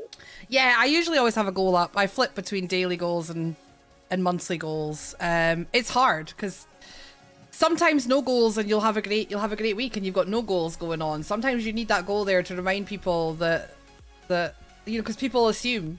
Again, people assume, well, Panda's doing great, so she doesn't need our subs. Let's go and give them to someone. Panda's viewers right now, like 50 viewers on Kick. Like, a lot of people are like, man, like, they would kill to have that many viewers. You know what I mean? And it's like, but yeah, you're right, exactly. Not realizing that. And I mean, having the KPP from before, having that, like, that would have. Because I remember, oh my gosh, I remember making. Not to, like, but I was just so stoked about it. And again, I make, like, literally, like, not even a tenth of that at that point from KPP, but I was so proud of 1 month. I made, like, I think 1,000 on, like, just the partner wage alone, and I was, like, so blown away, and I was like, oh my god, this really is, like, a breakthrough. And I think it would still be a breakthrough, but then suddenly I don't know what month I it don't was. know Like, what they've done. Yeah. it went so down where it's like, I'm happy if I make over $10 Right? on a stream. You know what Right. I mean? Like, And in that period when it was good, I had a lot less sub goals. And totally. one of my main goals since the day I started streaming was to find other ways to bring in a passive income that meant I didn't have to have sub goals and I didn't have to rely on the community funding me. And anyone wanting to send subs and say thank you for what I do and appreciate the content in that way would be an extra. That is always still my end goal. It always has been. So when the KPP happened, and it was so good to start with, especially like in the early days before they changed front page. I don't know if you got a lot of front page time. But when I first got partnered, front page was massive, and you got paid out on front page numbers on KPP, and it was like, what? And the raids and all of that, like, it makes such a difference. And I think that's too when I was like that's when I got the partner as well, was when the KPP was like up there, you know, and like, and so I think because it was just so massively high, and then seeing it tank, and again, the amount of streamers I saw that quit their jobs because of KPP, like literally because of that, and now I see them having to go to work because KPP is no longer a thing. And luckily, like, oh, and it is that thing too, where it's like, of course, my dream, which I'm sure yours is as well, is getting enough paid sponsorships that once again, the subs, the biddies, people supporting financially is just, you're right, like just like the a cream, bonus. Yeah, it's the cherry on top. And but at this point now, it's becoming this necessary thing to like survive. And I want to be able to do like more giveaways and like pay for cosplays and all those kind of things with subs. But now it's like I have to be so careful what goals I actually set, because if I set a goal that then costs me more money in giveaways, or I have to buy a costume, or I have to buy stuff to do it, then it like I need every penny. It's hard. It's so true. It's so true. It's all so expensive, and even just upkeep, whether your cam goes out or you're even like, so my kiddos, they do online school, so they're a part of like a really I love this school so much, but it works really well with because I'm a single mom, right? And so it's like, it works really well with like being able to actually stay with them and do all that kind of stuff. But that being said, like they go through headphones, they go through all the, you know what I mean? It's like more after more after more. And it's like the more technology you have, the more you have to keep replacing. Yeah, that's really so true. Like how much that can really be, you know, and how much maintenance it can be, but still better than driving all the time. Yeah. You know, with gas these days. Oh my God, I know. Yeah. Yeah, I can't even talk about it. I saw like the other day, I was like filling my tank, and I think like there was like $75 in it, and it didn't even fill it. And like literally like half a year ago, 65 would have filled it. And I know that's like silly thing, but it's just even the extra $20, like it makes a difference. Ours is right? crazy just now. Like I filled up my tank to drive, because Alex lives a couple hours away from me, so I filled up my tank to go down there the other week. And from where it would normally cost me about £60 to fill it up. It was like the guts of 90. It was like £88. Like it was horrendous. And now that's diesel, and diesel's gone up 2 pence since then. And I'm like, I'm just not going anywhere ever again. What kind of vehicle do you have that you use diesel? It's do you have a truck? No, it's just we have quite a few diesel cars here. We have, oh really? Yeah, diesel and petrol are kind of probably a little bit more petrol cars, but it's not uncommon for people to have diesel cars here. Really? It's definitely trucks and like tractors for us. That's like, I mean, because we're a very major farm like province for sure. But, like, it really is like, that's where the diesel is like, so that's very interesting. Yeah, I didn't know that actually. Rare diesel. Because diesel's more expensive but more economic. Like you'll get more miles to the gallon with diesel, but it costs more per liter. Maybe so that's why it's more on tractors and trucks. That kind of makes sense now, actually. Yeah, and over here you get something called red diesel, which is I don't really understand it, but that's what the farmers would use. Like it's illegal to use it on roadworthy cars, but like on a farm, I don't know why. I wonder why. If anyone knows in the chat, let us know. Yeah, totally please, streaming themed this. We've not gone off on a tangent at all. Yeah, easily has leaking in gas. That was my fault. One of your friends' wives has a Beetle that use diesel. That's in the US. Beetle. That's in the US. Senpai's in the US. Oh wow! I know my mom has a dune buggy. She's really, really into those. But yeah, I don't think Oh, I'm that's not cool. curious. Now I'm gonna ask her. Honestly, I'm gonna. Ask Red her. diesel is agricultural diesel. They don't pay tax on it. Oh. Okay, so you have to be a farmer. You have to. It is illegal to use it in vehicles that are road taxed, so that are like on the road, that are not agricultural vehicles, I believe. That's actually so wild. They just don't want us to have affordable fuel. That's probably it. Yeah. Like, seriously though, like what? Like that's crazy. I know, right? I might start just driving a tractor on the road. You know? That's it. Next time I'm driving down to Alex's, I'm going in a tractor, guys. Yeah, you know, it might take like double the time, but yeah, you know, we'll get there eventually. We'll get there and cheaper, so you know it's fine. It's fine. Right. What were we talking about before we got onto that? Oh my gosh. Oh yeah, we were talking about. I think we were talking about, like biddies and subs. Oh yeah, the fact that like, you were, looking like I guess both of us too though. We're looking for subs as like an extra, not as something that was required. You know. Yeah, it would be nice. That's always the goal, and that's like kind of why I've focused on YouTube Partner. And got it. To explain a little bit about YouTube for me, I hit YouTube Partner about the same time as I got verified. And it was great, but I didn't really cheat my way there, but I kind of found a hack because I'm not the best at long form. I've never been very good at making long form content, so I posted a lot of shorts, and my shorts got me my subscribers over time. Over a lot of time, the subscribers came through shorts, and then I multi-streamed. I just had YouTube on all the time when I was live, and sometimes I would just have a shit ton of lurkers. The chat, really? YouTube, please don't take any offense. If you're a normal person and you're lurking on my YouTube now, please say hi. But 90% of the chat I get on YouTube is weird as fuck. It is rarely normal chat. I bet a lot of them are really young too. I know that sounds weird to say, but I feel like a lot of the comments I'll see on YouTube videos are like kids. Yeah, you know what I get mean? my Like, worst troll. In fact, it's one of the only places I get troll comments on my shorts is on YouTube. Like, actually, yeah, I would say that's what I get the most. And Facebook. I feel like Facebook, and it's funny because it's a different age group, so it's like the older generation insulting me on Facebook, today so far we have someone saying a couple of people saying said hi, which is what they always say, and then someone just said Jacksepticeye, give me a shout out. That's it. That is it. But I did get a lot of lurkers when I was playing certain games, like Phasmophobia was really big for a while, and then Resident Evil. There were certain games that did really well over there, and I just farmed those lurkers. Sometimes I would have 20, 30, 40, 50 lurkers. I would end my stream and I would put a rerun on. I would keep YouTube live and I would put a rerun of my old streams on, and I would leave that running, and the lurkers would stay. And that gave me my hours.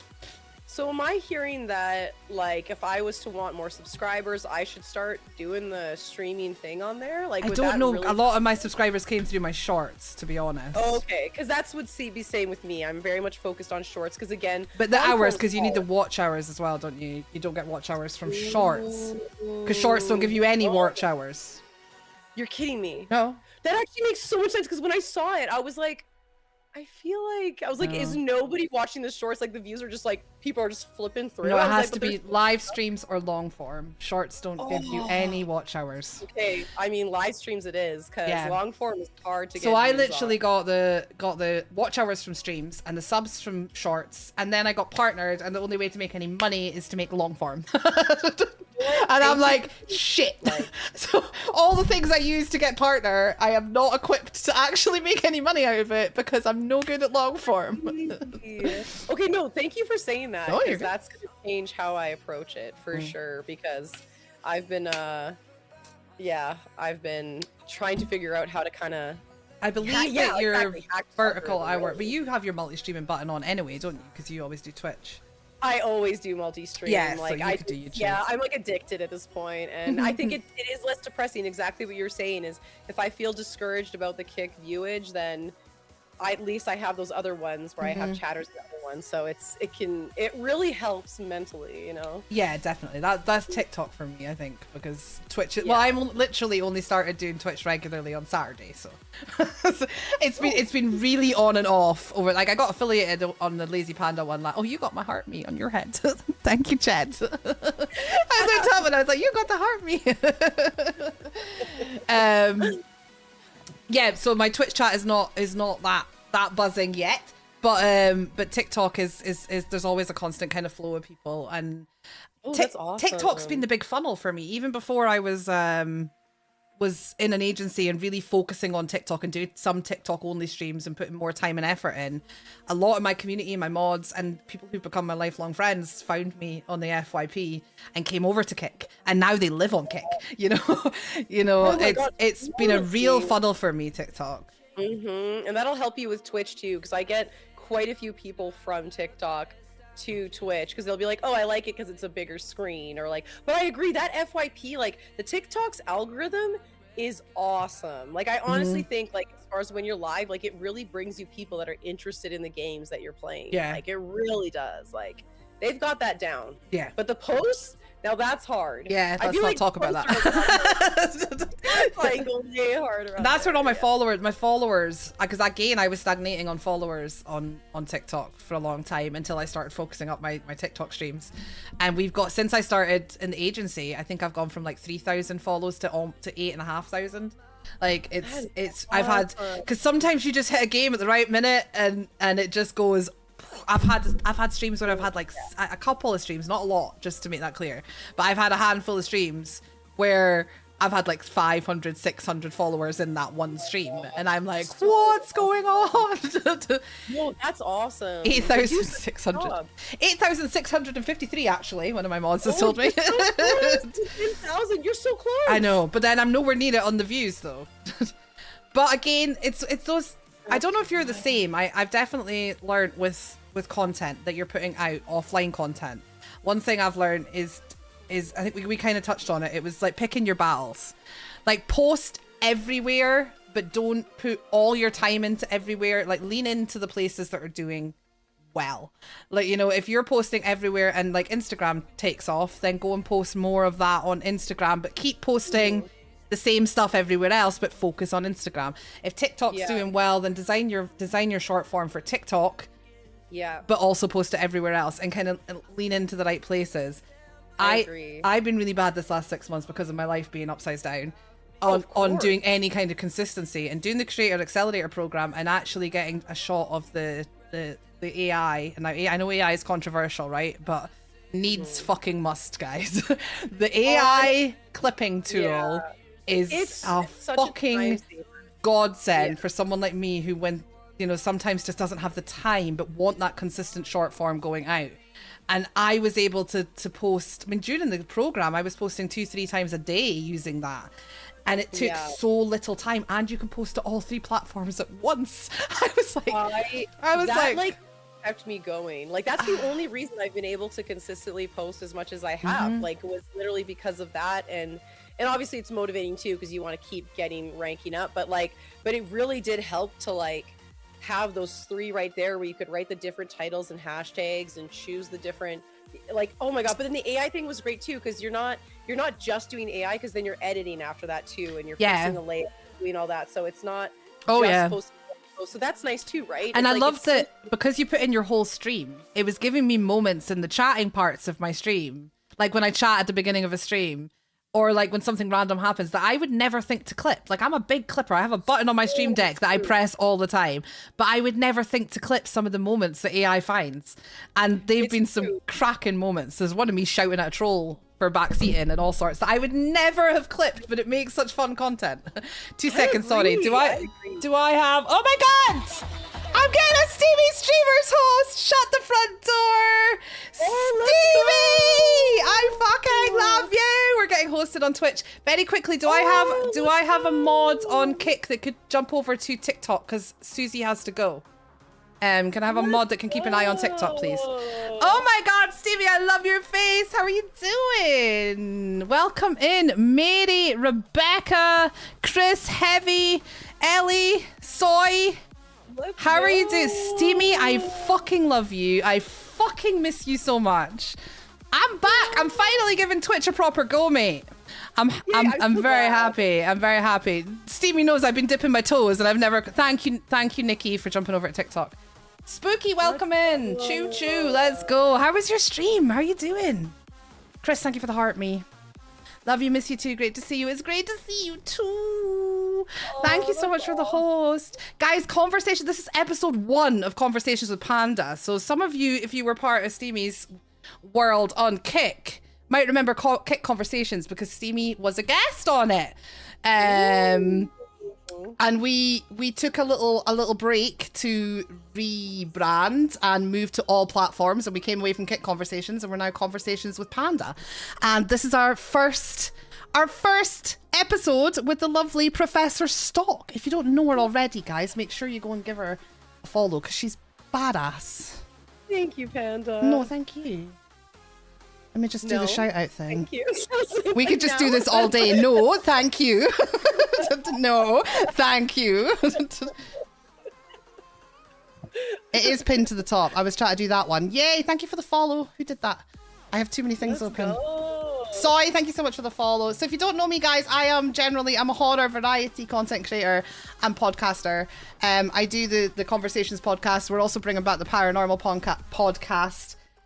We're also in the process talking about taking things from one platform to all platforms. I have been running the Kick Horror Club for a little while now. It has now been rebranded and is moving into being the Horror Creators Collective, and it is going to be across all platforms. So if you like horror content, then make sure that you drop me a follow, guys. ProfesserStalke is pinned on TikTok as well, guys. Make sure you drop her a follow.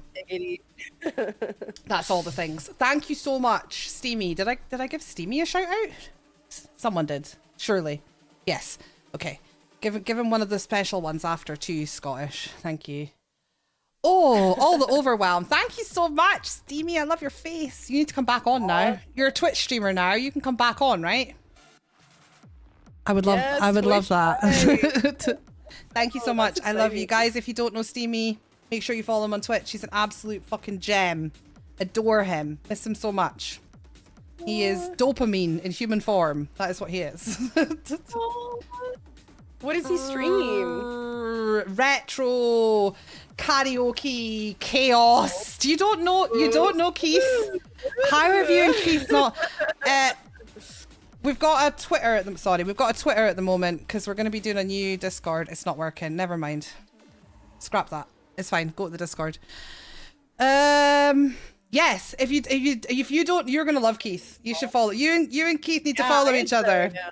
Honestly. Retro is totally awesome. One of the things I'm most excited about being on Twitch is that I'll be able to raid into Steamy again, because we always used to say that raiding Steamy on Kick was the best raid experience anywhere on the internet. So raid him if you can, I promise you. I miss it. I will be looking out for the moment I can raid out on Twitch and get that experience again. He is a fucking legend and I love you, Keith. Anyway, back to this legend right here. ProfesserStalke. Where did we get? I got very, very excited and distracted there. And that's awesome. Honestly, I'm so stoked for you to be on like Twitch. Go Hopefully do your we thing. can do some like other stuff. Yes, I would love to do that. Are you fun. gonna come play skating games with me? Oh my god, yes. You know what? Now that I'm playing Resident Evil, like it's obviously the worst. Like I literally have a panic attack like the entire time, and like I can only play 2 hours every time because like it's actually the worst thing in the world, and it's like the worst. You thing say ever, it's the but, worst. I don't know if you would. Yeah, I'll find some games that are not too scary. You know what? If you're with me, it'll be better. Well, that's funny because part of the horror creator collective that we're going to be doing is a series called Safety in Numbers, where we're going to be playing lots of co-op horrors together. So we're going to be doing that. God, yeah, no. Like, fill me in on the deeds, cause yeah, I will. It's still kind of in process. I've made a new Twitter. Yeah. I still have to make a new Discord. Again, I've got my finger in so many pies that I'm always trying to keep up with myself. So we're getting. Oh my god. We're getting there. I'm also, in fact, this could be the next topic. I'm also trying to find time to try out Meld properly. Have you done it? I still haven't transferred to it, and I literally have it downloaded, and I hate technology. Like, I just like get so much anxiety around technical difficulties that I just haven't done it. But I keep being told to do it. Like, everyone is telling me to just do it. So are you gonna kind of jump on the? Or are you gonna wait a bit? Yeah, no, I tried it when it first came out, and I tried the whole just pull it all over button, and it was just like, fuck you, Panda. You have well, I had for Kit Conversations, I had like 3 or 4 screens. For horror game club, I had like 3 or 4 screens. I had I have all my TikTok is done through OBS because I use my virtual camera. Oh, really? I use a virtual camera through the studio. I do use Studio, but I create the scene on OBS and then virtual camera it to Studio. Because it uses less resources, and I am a dual PC setup, but my streaming PC is a fucking potato. so if I tried to put all the elements separately on Live Studio, my PC would just explode. Oh yeah. So I've got all of those different TikTok screens on my OBS. So there was so much that Meld was just like, nah, mate. So I want to try building it from the ground up. I also kind of feel like it's time for a refresh. I just feel like it's really time for a refresh. I've been wanting to come away from Botrix Kicklet combination of bullshit that I've got going on, and move everything to Lumia. I've been wanting to do that for a long time. Ooh, Lumia, okay. I've got a few friends who are partnered with Lumia and a lot of good things, and it kind of is an all things one place kind of deal, really? Which is what I kind of want. Yeah.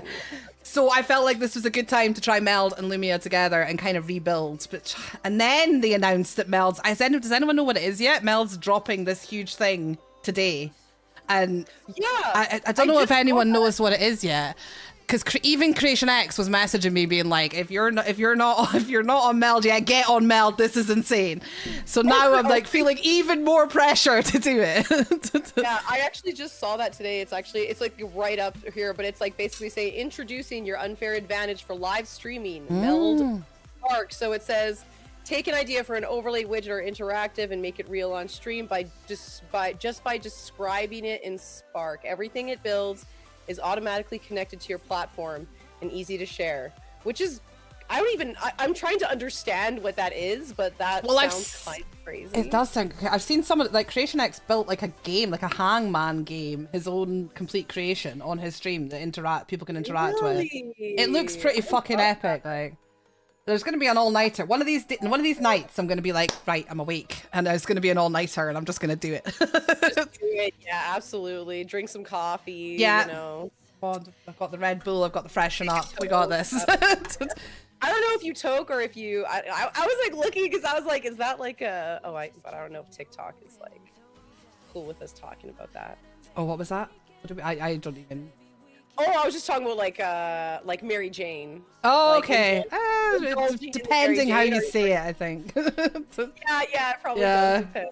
Yeah, you can get away with it. I don't know, right? I feel like sometimes I have a get out of jail free card. I feel like I play my Scottish accent. I feel like I get away with saying a lot of shit that other people just don't get away with on TikTok. Like, what were we talking about? I've got to that point of the podcast where my brain is starting to, the ADHD is going.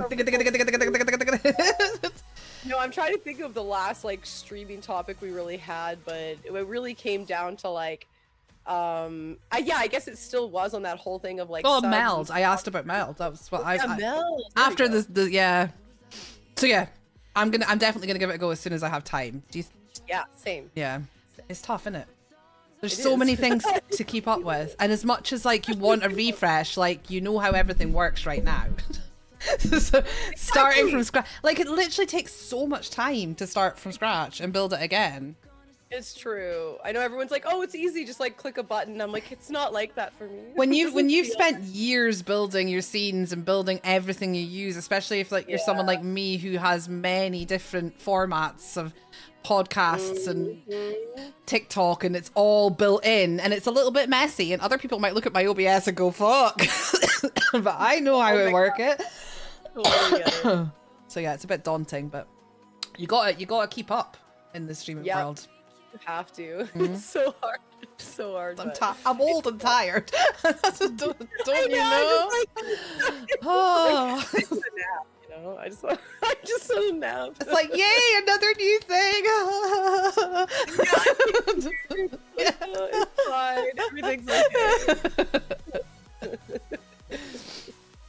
Oh dear.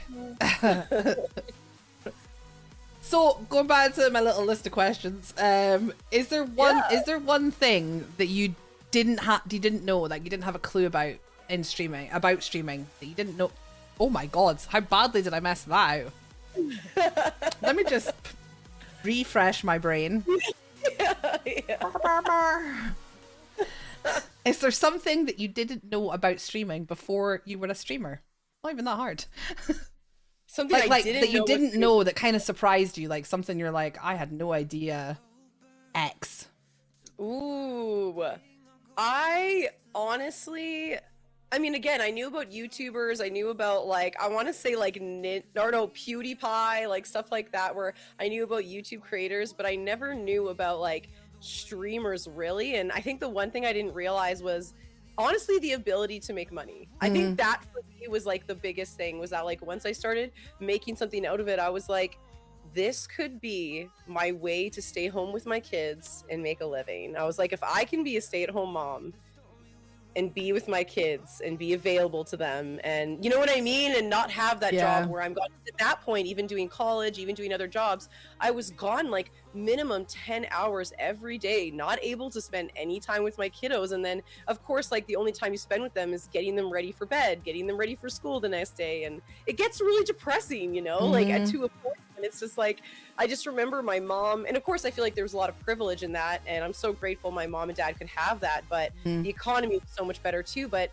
dad was working, mom was at home, you know what I mean? And it was so, I feel like it was so nice to have that parent there at all times available. And I know that that's a privilege and that most people can't make that work.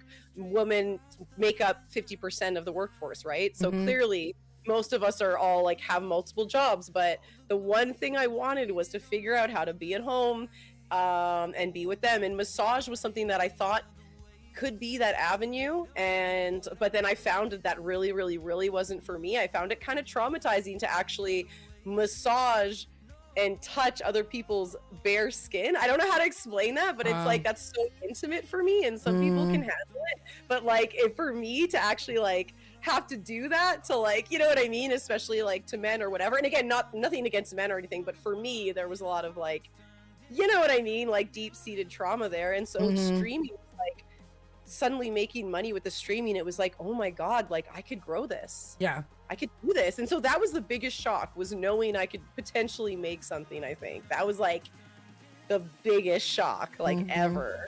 Definitely. Yeah. And all the friends you make too, right? I think that's a thing too. You don't like, and the amount of countries and people, like you for instance, I would have never met you if I would have had any other job. I would have literally never met you in my life. Same. Like that's crazy. So many people all around the world. It's absolutely, I was saying this like because you spoke about, obviously I've started doing my IRL ghost hunting and I'm doing them like around the UK and stuff, and like I spoke to Moti Cosmo because he obviously does them too. And we spoke about one day he could come here and we do one here and I could go there and we do, and then that made me think like it would be so cool to do like a road trip around America and Canada, and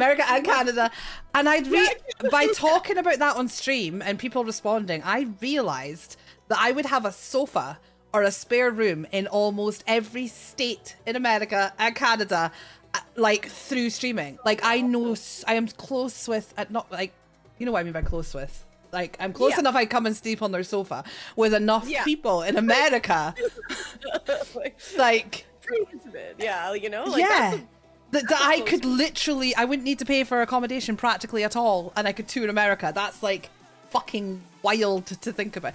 And I think a lot of it came from doing this as well though, because you do build every time I have someone on, you build up with most people that come on, I vibe with really well, and you get to know them and you build up a bond there that you might not be the kind of friends who talk every day, but you've built that, because the bonds you make through streaming and gaming they're so unique. Like there's nothing quite like it in any other part of life, I think.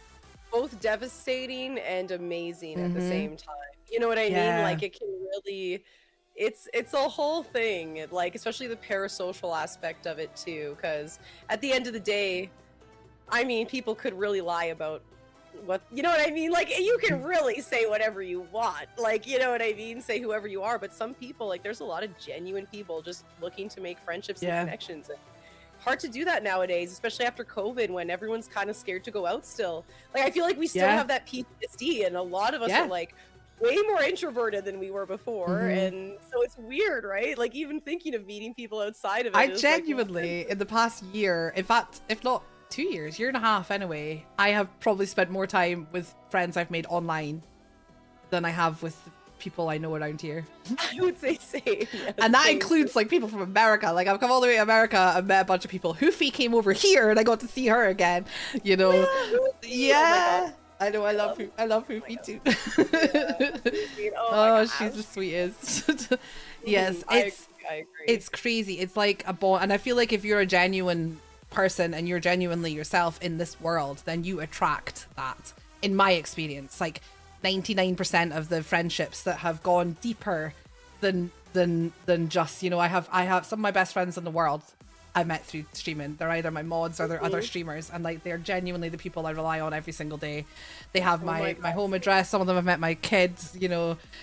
They are huge parts of my life, and some of them I met on are people I met on TikTok that came from TikTok to Kick, became my mods, became my friends, and now they are my rock. And it's like, you try and explain that to anyone who's not in this world and they think you're mental. God, that actually makes me like emotional thinking about like even just the fact that I went with like Kel, like one of my best friends too, to like Atlanta, and I don't know what I would have done without him. You know what I mean? Like honestly, like I'm honestly just like so many of my friends that I've met here like have changed my life and have even just like lifting you up and inspiring you and keeping you going with streaming, because it's so easy to knock yourself down and feel less than and feel like a burden, and then you have those people that just have your back. And not saying that, because I know some people take it in a totally bitter direction where they're like, oh, my family doesn't support me like my viewers or like my friends do, but then that's a totally different thing, I think, because I don't think we should ever expect our family to watch streams, because that's like I don't want them to.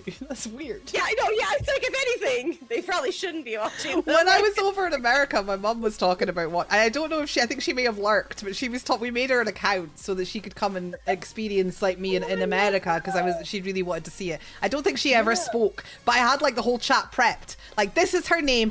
Be fucking nice if she comes in. Behave yourselves. None of your normal nonsense. That's my mother. Yeah, the degeneracy has to go down. Like, absolutely. No, I know my mom told me that too. She's like, yeah, sometimes I just listen in. I'm like, what? Like, you're just here listening in? It's like, oh God, don't listen. Like, I need to mentally prepare for that. It's like, you know what I mean? Like, oh my God, like that's like a whole other. Yeah. But yeah, no, it's so magical. And my auntie as well. My auntie watches my TikTok sometimes. That's so cute. Oh, I love She's really that. not very good at TikTok, but she does it anyway. Because I had to tell her off once because she used my real name, and we try and avoid that. And I had to message her and be like, "Auntie, we don't use that name. You have to call me Panda. I'm sorry." Oh my God, one of my cousins did that. She's from she's Quebecois, and like, and she like, but she like was like just talking about all this like family news and like just dropping names and like even the areas, and I'm like, oh no. But it's like, you don't think about it, right? It's like, even if you it's like, oh, there's only a couple viewers, it's like, I'm on other things. It's like, I am on other things. Like, yeah. Like, cease and desist, please. Yeah. So like, obviously there's that amazing unexplainable friendships that you can find in this world, but sometimes it doesn't work out quite as good with relationships you build online. Have you had any experiences of these things going a bit south with friends? Yeah, I think that one thing that I do, and I'm gonna say like I'm admittedly subconsciously, I would say, sexist in the sense that I always assumed that women had my best interest at heart due to the fact that I thought we were so unified in like the struggle of women just in general, right? And I don't mean that in the way that like I have so many amazing friendships with men and stuff like that, but I always just immediately trusted women a bit more, if that makes sense. And I think I just had that in me. But then once I started, and I think I yearned for that too. I grew up with 3 brothers. Like I didn't have a lot of like women around me, and girls, like girlfriends. And so I think part of me was just so badly wanted to be friends with any gamer girl that I saw. And I think that as soon as I would get betrayed or like feel like people talking behind my back or anything like that, or like, you know what I mean? I think it would devastate me so much more when it was a woman, just because I would be like, you know, like I think like, and you know what I mean? And again, that's something in me that I have to like work on, where everyone's a human, so everyone's going to be different. Like, you know what I mean? Like, have I got a mod on kick? Yes, I do. Okay. But thanks, but no, oh yeah, there we go with the pods. Like I gotta love those. But no, anyway, no, it's just like, but that was something in me. I had to realize that it's like it's I had to remember not to trust everyone right away, because I definitely had a lot of experience where I would vent to the wrong people and I would trust the wrong people, and then it would crash and just fall straight on my face. Even going to different events, and like the first time I went to DreamHack 2, I had to like it made me realize how a lot of people are still in that high school mindset, and you know what I mean, and how successful you are will affect how they'll treat you, you know. And so, but yeah, I've definitely gone through my share of a lot of drama that I regret too, like, you know what I mean, as far as again talking to the wrong people and not, you know. And I'm very much safer with when I'm streaming and talking about stuff. I'm very much like, you know when you kind of learn to keep it a lot more professional and stuff, and it's not just a place where you can like talk about your shit, you know what I mean? It's, you have to be careful. Yeah. So, for a long time, I would probably still say the same. I've always kept my walls up to an extent. There's a blurb that exists of me. I don't know if you get blurped a lot. Like people take your voice and turn it into blurps. Oh my god, that's happened. Oh, there's a couple of those. A couple. There's about 150 of me. Oh my god. I can't say nothing. And there's one of me from a Kick Conversations talking about this subject, because I talk about my inner circle, and I say that my inner circle is very tight. So they clip that out of context. But yeah, it's always been for me, like I've always been wary of friendships. When I was young, I got screwed over by mates a lot. And then again, one of the things I learned about myself through streaming and being accepted by the community here was that I was much more of a people pleaser than I ever thought I was. I used to be the kind of person who was like, I don't give a shit what anyone, I would say, I don't give a shit what other people think. Inside, I just wanted to be loved by everybody. And I have learned in this few years of doing this job that that's stupid. That you don't want everybody to love you, and everyone's not going to love you, and you can't make yourself fit into the box that other people want you to be. But because of that, I've sometimes just struggled to build friendships and relationships. So I've always been really, really careful and had those walls up to an extent. But like if I vibe with someone, I always kind of picture it as having a few circles. There's not just inner circle and outer circle. It's a really good way of looking at there's it. the viewers who come back all the time. Well, there's the people who just pop in randomly, and then there's the viewers who come back a lot and I get on really well with, and I talk to you all like you're my friends, because on one level you are. And then there's the people who I have built a closer relationship with, like for example people who've been on the podcast who if you picked up the phone to me or you sent me a message, I would be there to help you to get involved with the project, anything like that. Like I trust these, you know, we've built something. And then you move into that inner circle of people who I trust with my personal life and have become real friends. And it's always kind of naturally been like that. Which has always kind of protected me, because I've always had like, I haven't let anyone in to hurt me, if that makes sense. Oh, that's interesting. Yeah, I guess I was the opposite, where I would trust immediately, and then as soon as I got on with someone, I'd be like really stoked about it. You know what I mean? And I just dive in and then get hurt. I just like, have a pretty much like a distance that I keep them at.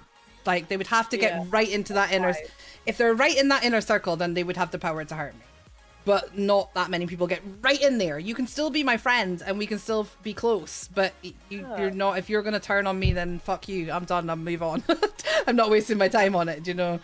Can't, right? Like, because I mean, it gets to us at some point, right? Like, it can really. The people pleasing's hard though. Like I struggle with that still. I really struggle. Like even saying no, saying, you know what I mean? Like that's hard for me. Yeah. It's something I've had to navigate, and I'm a lot better than I was, but I have a long way to go. I bet Red shouts at you for that. I bet Red shouts at you for that. I said Fred. Fred, like, no Red. So obvious. That's so that's one of the crazy. thing that Red will beat out of you. The people pleasing. He's so amazing for that. Right. Like especially being on the podcast with her. It's been so awesome getting to know her. And She's I've always amazing. known that she's very like real, genuine, just watching her stuff. But honestly, getting to know her on that level, she is so good with that. Like honestly, like kind of putting me into perspective, if that makes sense. Yeah, she like kickstarted like when I had her on the show, back in what was November 24, I think. That was like that was the first time I ever really started understanding mindsets and things. Like she said something that clicked for me, and then as our friendship's grown, she's like become my spiritual guide. Like I'll get in a powwow with her, and I'm like I know all the things, and I'm in the right headspace. But like I sit down with her, and it's all just like we talk about it, and suddenly it's like, yep, this is all correct. We're on the right page. Everything makes sense. Let's go. Yeah. It's like I fucking love her. I feel like we do know, kind of have all the answers in our head, but we need that thing to bounce off of that, whether it's a person or it's a, you know what I mean? Even a book we're reading, whatever. It's like we need that validation almost through another source to like confirm it for sure. It's crazy because that's a friendship that taught me a lot as well, because I was always the kind of person who looked at streamers who I thought were big streamers or bigger than me streamers, and Red is the perfect example of that, because up until I had her on the podcast, I was a huge fan. I was a follower. I thought she was amazing. I loved her attitude. I loved the way she holds her own and the way she handles her chat, and I loved everything about what she did. And I always thought, oh, she's a bigger streamer, she would never want to be on my podcast. And I kind of, the chat used to say I simped over her. Like I was a huge Red fan, and I raided into her one day from the podcast, and she was like, when the fuck are you gonna have me on the podcast? And I was like, oh my god. But that realization, and then that developing friendship over time, like we've supported each other in the last year through some really difficult, like we have one of those friendships that like we could both stop streaming tomorrow and we'd be in each other's lives forever. Like it's one of those friendships. We don't even talk about streaming that much. Like we have a real friendship, and developing that with someone who 2 years ago I thought was a big streamer who was bigger than me and wouldn't even want to be on my podcast, taught me so much about how you need to look at the human being behind the stream. Like so it just because they might have a bigger following than you at that point, or they might have been doing it longer, or they might have more success, that's still a person who's on the same journey, just a different point of it to you. And that doesn't mean that they don't want to collab with you or be your friend, and that was a real turning point for me. That's so true. And you hear other people, like I think it was even just like, it's so funny because there's always someone smaller and there's always someone bigger, you know what I mean? So it's like there's like, if that makes sense, you know, there's always like, and so it's like I remember someone came into my like one of my Twitch streams or whatever, and I think it's funny because like a lot of people will see you when you're at your highest viewage because that's when they'll see you, and so they'll always think that that's what your point is at all the time too. And so when some people said that they wouldn't rate into me because they felt like they were too small, even though again I'd be at points where I would have the same viewage as them, but again they never saw me at that point because I was ranking higher obviously on their list when I had a lot more viewers, and so but it was so crazy because I never even considered that, you know what I mean, that anyone would feel that way. And it was like, are you kidding me? Like just the fact you're bringing people in and you're choosing to raid that person when you could raid millions of other people, literally like literally so many other people. But it is crazy. We do hold ourselves back a lot. Like I do that too all the time, like all the freaking time. So but yeah, that's interesting. Approach that person, guys. If you think be realistic. Don't approach someone that's bigger than you because you think you're going to get clout, because that's a whole other thing. But if there's someone you think you will vibe with and you'll make good content together, reach out to them. The worst thing they can do is say, this is not for me, sorry.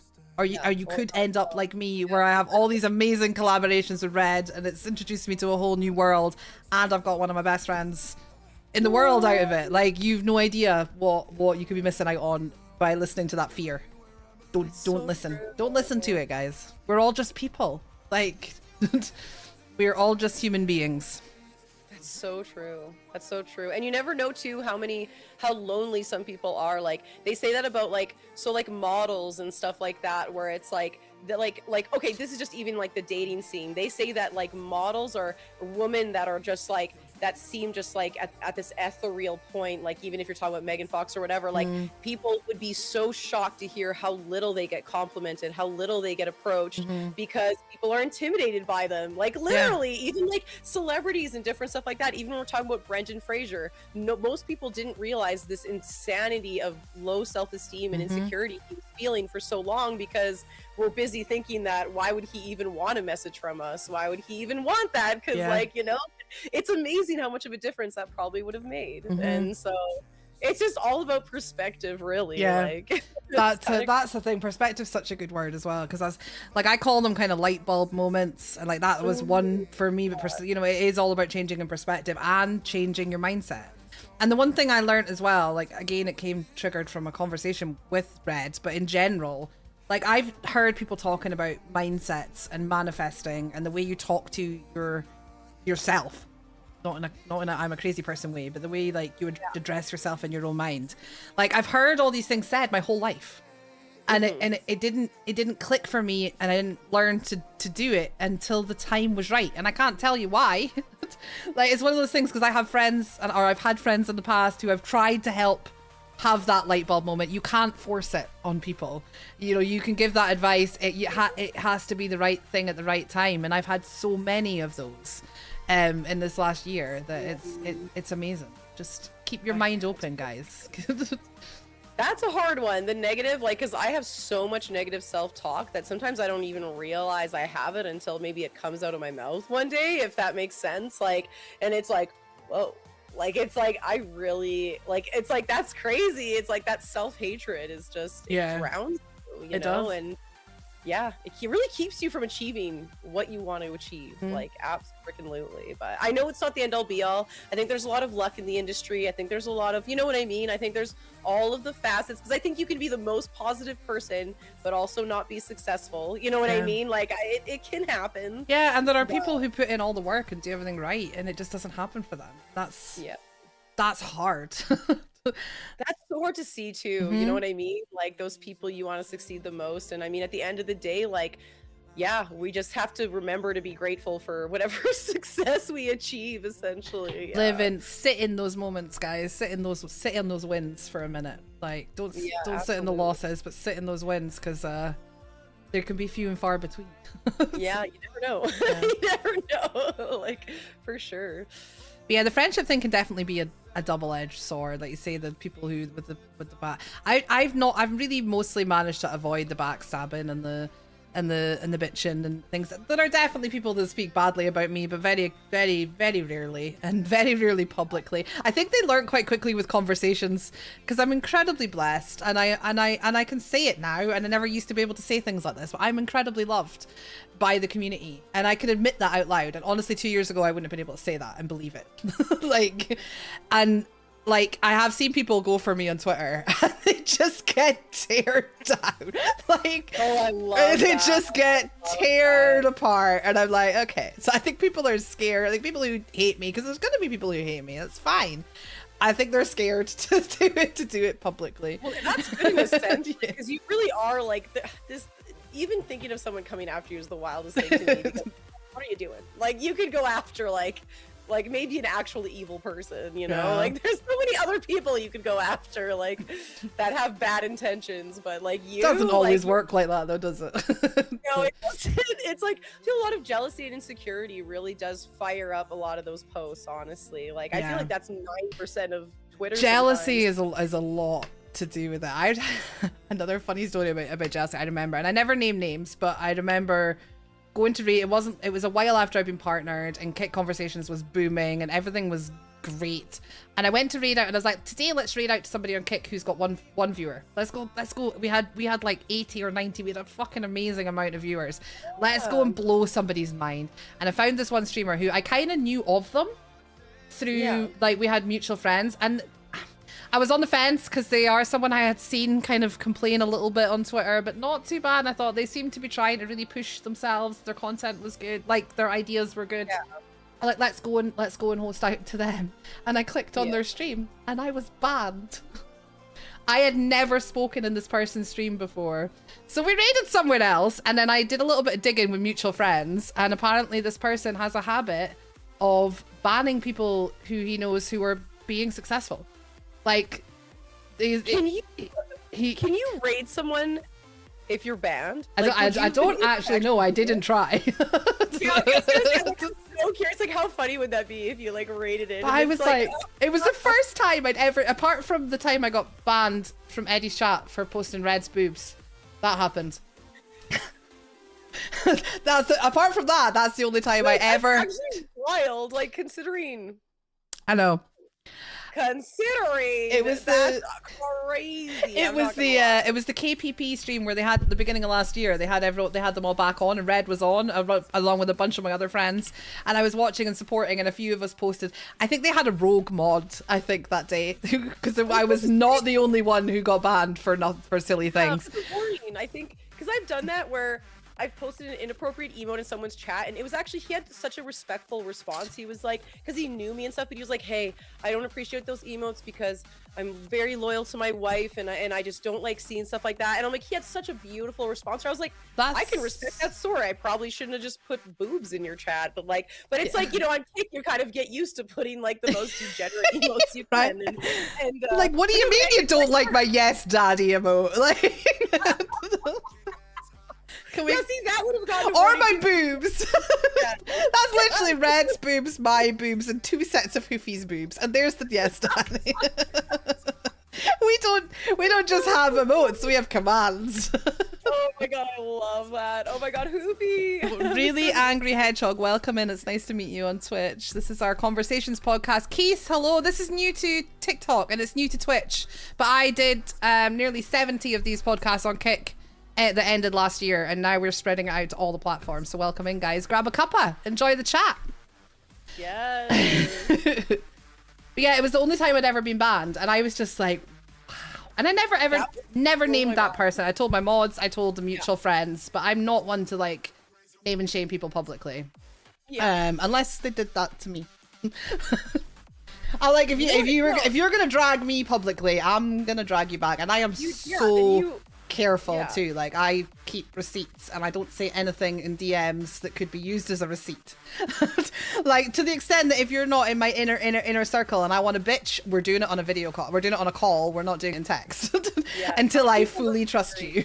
Like, some people are very, very like they're very ready to immediately, like, I remember watching one stream that blew my mind, and it was a friend of mine, and they literally were listing the people that they had beef with and just going on and like talking about people they were seeing and dating, and I'm like, whoa, you're like giving all the names. I'm like, this is like the most revealing stream you could do. But I was like, it was blowing my mind. I'm like, now I know I can't trust you with information. It's like, now I know I can never vent to you because I know it's gonna go live. You become very good at spotting red flags as well, don't you? Like that's true. Little red flag. I'm a bit of an empath. Like, I feel other people's feelings too much. But I think it makes you quite perceptive of people and quite a good judge of character. And I've always had that, but doing this job, like, I can spot a tiny little red flag on my other way, and I won't say anything and I won't do anything, but it's there and it's held, and you are held at a little bit of a distance. Like, there are people that I talk to quite regularly who are held at a distance that don't know they're held at a distance. You know, that's how I suppose I protect myself. I think it's good. Like, I think we've been taught, and I'm going to say like as a woman, or but I think we've been taught a lot of the time to not listen to our intuition. And I think that that's something that I have been working on doing more, because I'll be like, oh, I have a feeling, but I'm being paranoid. But I'm like, no, it's like, I need to listen to it every single time. And maybe I'll be wrong half the time, but at least, like, you know what I mean? It's like, I think sometimes there's something to be said about, like, if you get a weird off feeling, even if they might be really good friends with other people, because I think just because they're good people doesn't mean they're going to be good for you. Exactly. You know? Exactly. Yeah. And sometimes people can be bad for you and it's not their intention. Sometimes Yeah, sometimes it just doesn't match your vibes and your ethics just don't quite match, and that's okay. Yeah. Like I've So never true. been one to jump on the bandwagon. Everybody hates this person, so I hate them too. Like unless they come here, there are obviously exceptions for that, and I've just had a bit of a situation with that with another streamer who really fucked over a streamer friend of mine and did a lot of crazy shit. And I distanced myself. I was like, nope, having nothing to do with that at all. Like to an extent that I've never done before. Normally in that situation, I'm still nice to you. Like if I meet you in public, an event or whatever, I'll still be nice. But I full on avoided this one. Yeah, and people with receipts too. Like when you end up seeing, like, because I've gotten where it's like I've raided someone and they're like, my friend told me, hey, I'm not gonna raid with you, and I'm like, okay, tell me why, because I'm like, you're a really good person. You wouldn't just not raid with me for no reason. And then they had literally receipts and images and all this kind of stuff of this person, and it made me cut them off completely for sure, because you know what I mean, like when there's enough of a reason, of course, especially when people come with proof, you know what I mean, it is what it is. And but this it is does in this particular example, I professionally and respectfully avoided this person at an event, and they spoke about it on stream and made it out like I made things awkward. And literally just proved every single thing that I hadn't experienced directly to me. I'm not going to go into the whole story. I did on stream. I'm not. I didn't. I don't. I mean, I'll tell you offline. I'll tell you everything offline, off stream. But I won't name them, and I didn't name them because they didn't name me. But it was very clear what they were talking about. So I mean, at least they didn't name me, but it was obvious, the closest they got to naming me was saying a streamer that everybody loves. Sorry. Is what they called me. That's crazy. Oh my god. So, I guess that's somewhat vague though, because I could think of like many, but at the same time, that's still like, I don't like even again, like that's that whole thing, right? Where it's like, even though you're not listing the name, but you're making it so obvious. Like, someone who I was just best friends with last week. Like, you know what I mean? Stuff like that, where it's like, come on, don't do that shit. Like, that's crazy. So I did speak about it on stream, but I didn't name names, and I spoke about how I actually turned it into a talking point, because I was like, look, here's the thing, guys. At an event like this, you don't owe anybody your time. And you are perfectly within your right to respectfully and professionally choose not to be around a certain person, whether they are a creator or not. I didn't cause any shit. I didn't talk any shit. I didn't do anything public or ridiculous. I just simply turned the other way when I saw them and avoided being around them. And that was it. Fair. And that is okay. And I will not be accused of making somebody's experience awkward for doing that.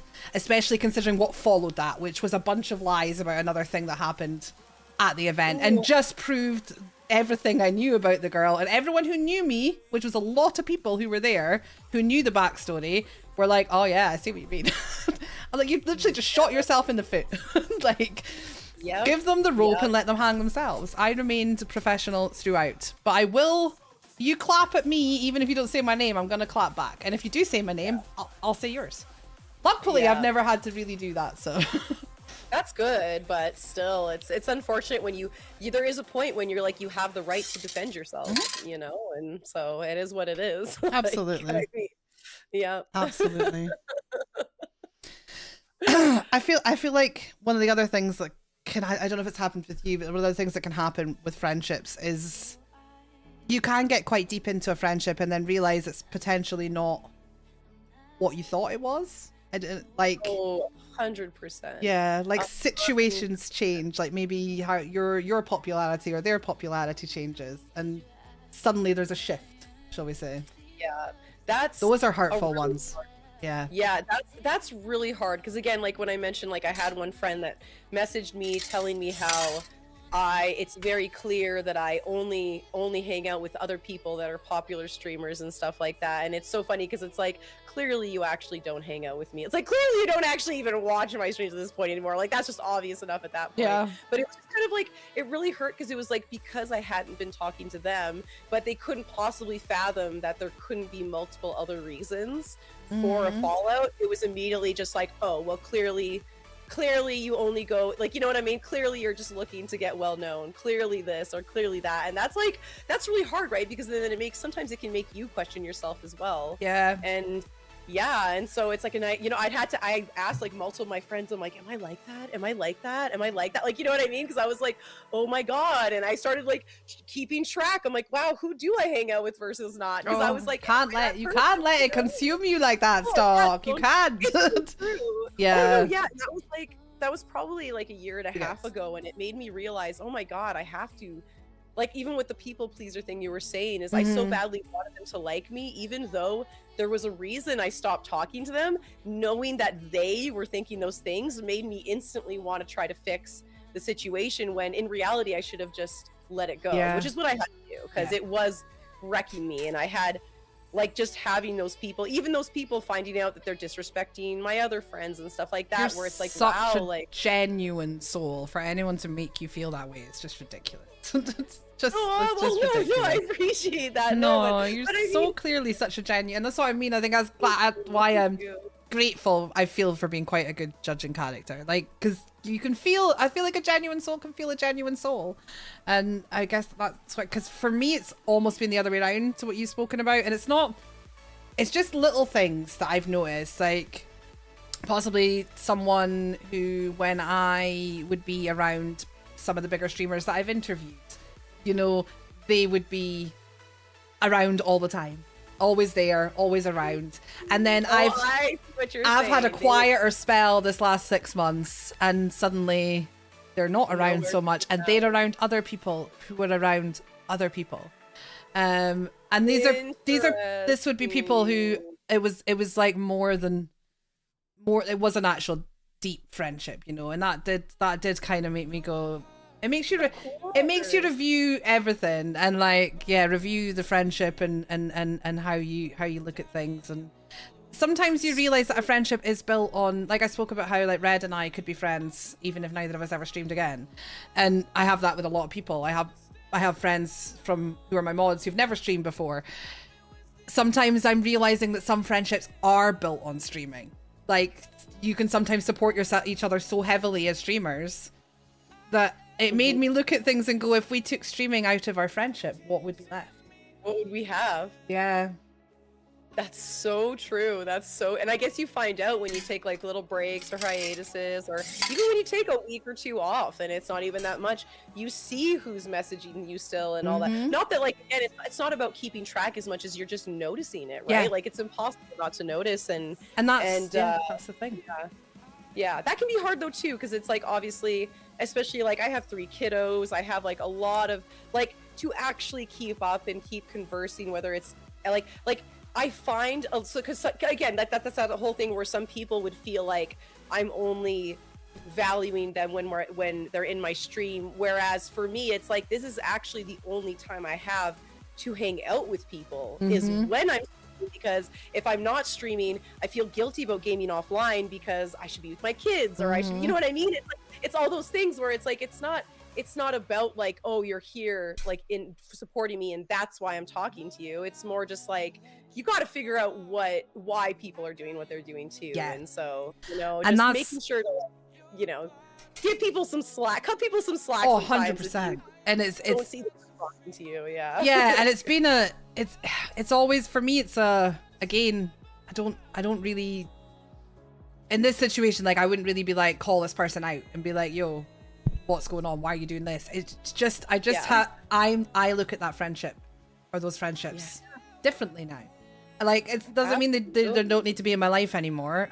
Those priorities shift, and you understand the friendship. And that was hard at first, but then once you, like, the first time something happened and something else happened, and you're like, right, okay, so this is where we actually are, and it's not where I was, and that's okay. It sucks a bit, right? But I'm just gonna take a little step back and be aware of what this friendship is, and carry on. Do you know? Yeah. No, it's true. I feel like there is that moment of us having to grieve a little bit for it as well. Like, I remember sometimes, like, I'll talk to a friend and I'll get really emotional and I'll be like, wow, it just, like, the falling out can be so hard. And then, you know what I mean? But then they'll be like, no, like, it's valid. Like, it's okay for you to be upset. You don't have to be like, you know what? Fuck it. And just, like, it's brushed off. I'm not thinking about it anymore, because at the end of the day, like, we are hurt, you know what I mean? We do get hurt and we do get affected, so we have to process you have to feel your feels, but then you can't sit in them. That's what I always say. Yeah, exactly. You can't make it your stream about, you know, that falling No, out. and I would never. It's one of those things I would never talk about on stream if I wasn't doing this podcast. This is why this podcast is like my therapy. God, I've missed it. I would never talk about these things on stream unless it was in this context where people can relate to it, and you know that's why. But in my normal streams, I would never really talk about it, you know? Yeah, There's a time and a place for it. I agree. I totally agree. Anyway, therapy with Panda is over for now.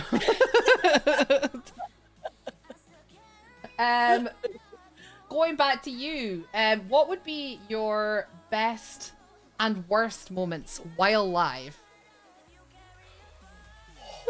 Ooh, big question. I know, right? Oh, wrong keyboard. Best and worst moments, I think, and you know what? I'm gonna be completely honest about this. And like the beginnings of my streaming, I was really struggling with someone that was in my chat. They were saying some really, really negative things. They were kind of fighting with other viewers, like stuff like that. And I guess I had my Discord visible in my stream, and I had been venting about that person to another person in a Discord message, and it popped up. And I think that's why it really, which is so awful. And anyway, sorry, thinking back to it, like I don't feel as bad because again, I wasn't saying, like I wasn't name calling, like I don't do that when I'm talking with someone. I'm like, oh, what a B or what a dick, or you know what I mean? Like I'm not doing that, but I'm venting, right? So when I vented what I said, like it wasn't me being mean, it was me like venting my frustration to this friend, and it wasn't supposed to go anywhere, but it was really hard for me because they were being so toxic in the chats and stuff like that, because it was that thing that you were saying where they were looking and they were being like, no one's supporting me in my stream or all that kind of stuff. And it was someone I had also like I thought they were desperately in need, and I was like desperate, like I was really broke, but I sent them like, I want to say like $5 Canadian, and they were UK streamers, so it looked like it was way less even, you know what I mean? It was like, even just when we did that conversion, it's like way less. So they got a couple bucks, but they literally scoffed at me, like they stuffed, they're like that was their reaction. Wow. And I was very guilty giving them a few bucks because I was like, I could spend that on my kids, but again, they also had a family, and I felt like they were maybe more in need than I was at the time, even though it was irresponsible, you know what I mean? Yeah. But again, it was only $5, right? It's not like I was like sending them like $100 or anything like that, but still it was that reaction. And I think all of that together was causing me to do those messages. And then I didn't realize that message showed right on stream. And it also showed what my friend said, which was a lot harsher, which was a lot harsher. Yeah. Okay. And of course, like, yeah, and we actually ended up patching things up after that, which was like shocking to me. But no, I was like shocked. But again, we still ended up having like a falling out because they were just so ungrateful in general for like, if people weren't in stream like immediate, or when they streamed, you know, those people where they're like, why are my friends streaming when I'm streaming? Like, you know, they get upset about it. Like, you know, we all have like, we all. I mean, there's only so many hours in a day, right? To do, like, if we actually only time it to their streams, like we may never be able to do it, right? So, anyway, no, but that was the worst moment, I'd say, was when it was displayed, and I felt like this, like, you know, when you feel that like your heart falls to your stomach, and it's like the worst feeling of like, and I was like, I am the worst human in the world, and I was literally just like, I had to stop stream. I was like having panic attack after panic attack, and so that was probably my worst moment. But like, I would say my best moment, was probably, okay, it was like a couple things. Like, I got rated by Saskia, who I absolutely, like, again, I could talk about her all day. Like, I love her. She's like a very successful Canadian streamer, and I just admired her so much. And so for her to feel seen by someone like her was just a really big moment for me. But then obviously I think it would be getting partnered. I think it was like sending out that message to Kick to like get partnered and stuff like that, and to like, you know, sending out that message of like, you know, partner me because, you know what I mean? And it, like, I guess it was right on stream, but it's like as soon as I got off stream, it was like 15 minutes later they sent me that message, and it was just this insanity of a high that, like, you know what I mean? So, like, Yeah. I did it, like I could take it off my vision Yes, board. absolutely. It was a huge. That's a huge Yeah. one.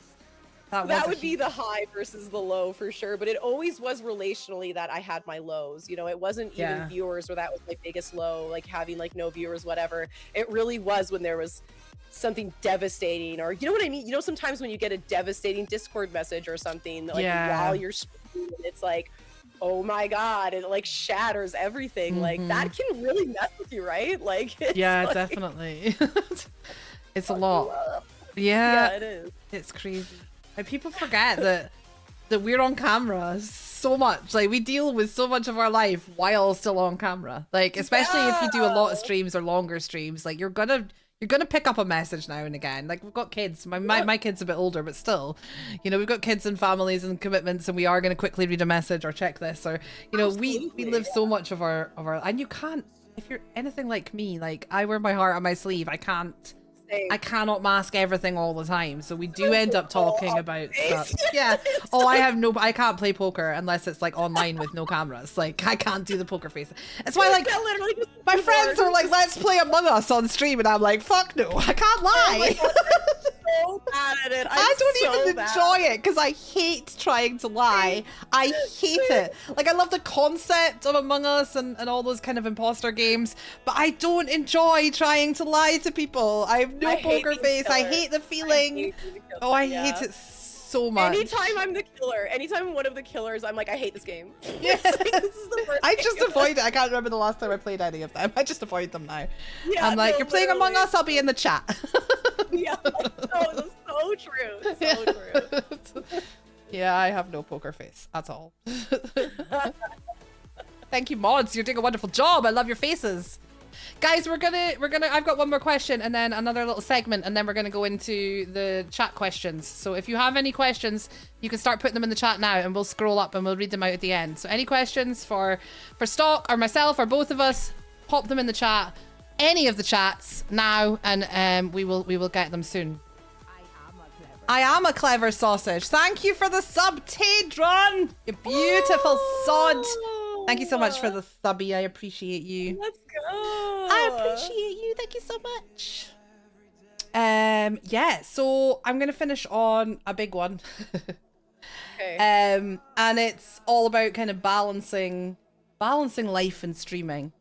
And how do you avoid burnout?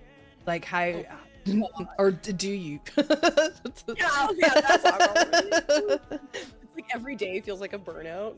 But like, honestly, like, oh man, that's a hard one. Like, because I do feel like I'm still really struggling with it, but I've gotten a little bit easier on myself, where it's like I was doing a lot longer streams before, but like trying to balance, right, spending enough time with the kiddos and doing all the course cleaning, all of that kind of stuff, like the house, the maintenance, all of it, like life maintenance, friend maintenance, and also streaming and making content, and like that's hard. It's like to balance all of that. I still haven't found a way to balance it. And like, well. don't forget the balancing of your mental health, that all the things we've discussed. That's the roller huge. coaster, the shit that you deal with on a daily basis, that you have to regulate your mind to deal with these unpredictable feelings, and there's so many things we've touched on today that all take regulation and the way that you think. You're dealing with all of that mental health stuff, as well as all the balancing that you've just listed.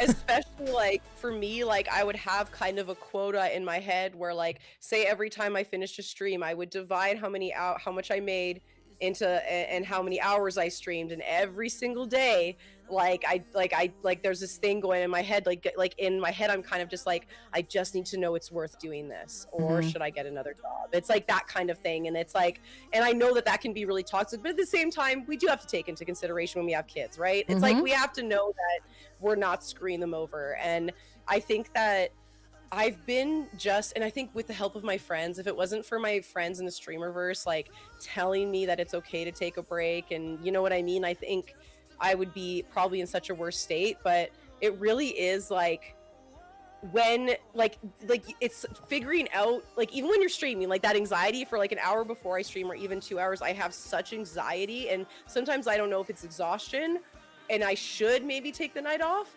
or if it's just my anxiety. Like I don't know sometimes which one it is, and it's like trying to learn which one. Like so last night, for instance, I was like, oh my god, I didn't spend the entire weekend streaming, but I was doing stuff the entire time, and I was doing a lot and I was exhausted. And last night I was like, I'll do a midnight stream or all that kind of stuff, and in my head I'm like, I like mentally it would just be better if I did it. And before I probably would have just done a midnight stream. And so I think I'm learning that like my mental health really is the backbone of my stream. And so like, you know what I mean? Like the more we push it and push and push, even though I do think we do need to push sometimes when we're not feeling it. Yeah. I think sometimes it is good to push. You do have to really know whether you're saving your mental health or you're using it as a crutch. Absolutely. Like which one is it? So first balance, I don't know, but I am trying to watch them.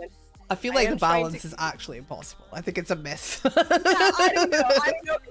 Again, we're talking about Mr. Beast here, who has like the most subscribers. Like I always go back to him just because his interviews really helped me understand how much stress he really goes through, just because he has so much money, just because he has the dream amount of subscribers and he has this dream thing where he gets to do all this stuff.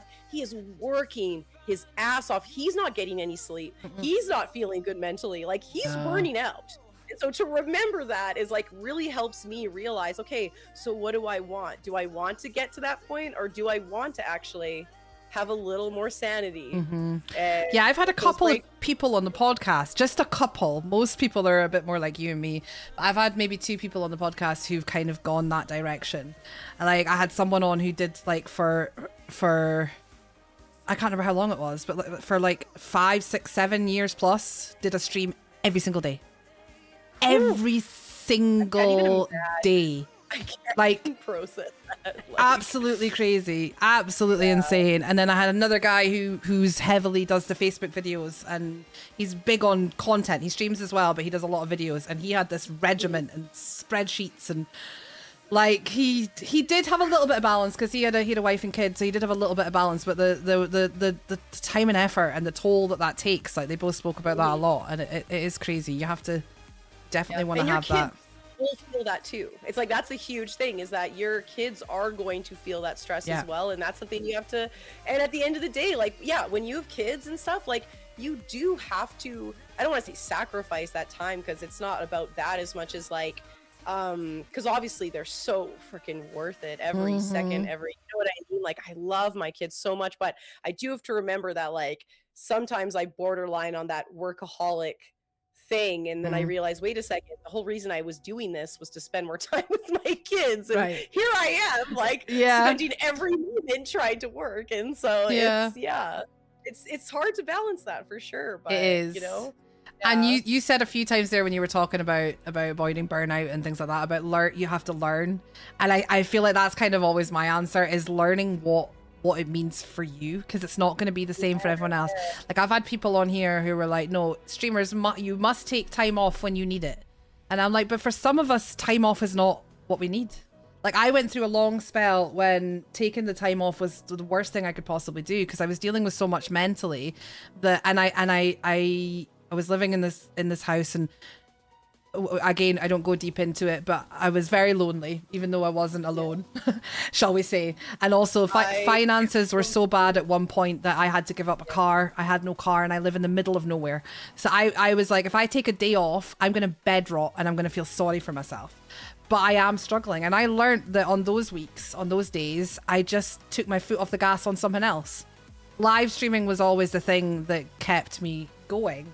So there would be a week where I posted no content anywhere else. Like I would just stop doing something else. I would just take the pressure. I found a way to take the pressure off, but the live stream still kept me going. Because that was almost like something that kept me busy and kept me, the chat lifted me up. But then when I came off stream, I could rest and recuperate and recharge my brain.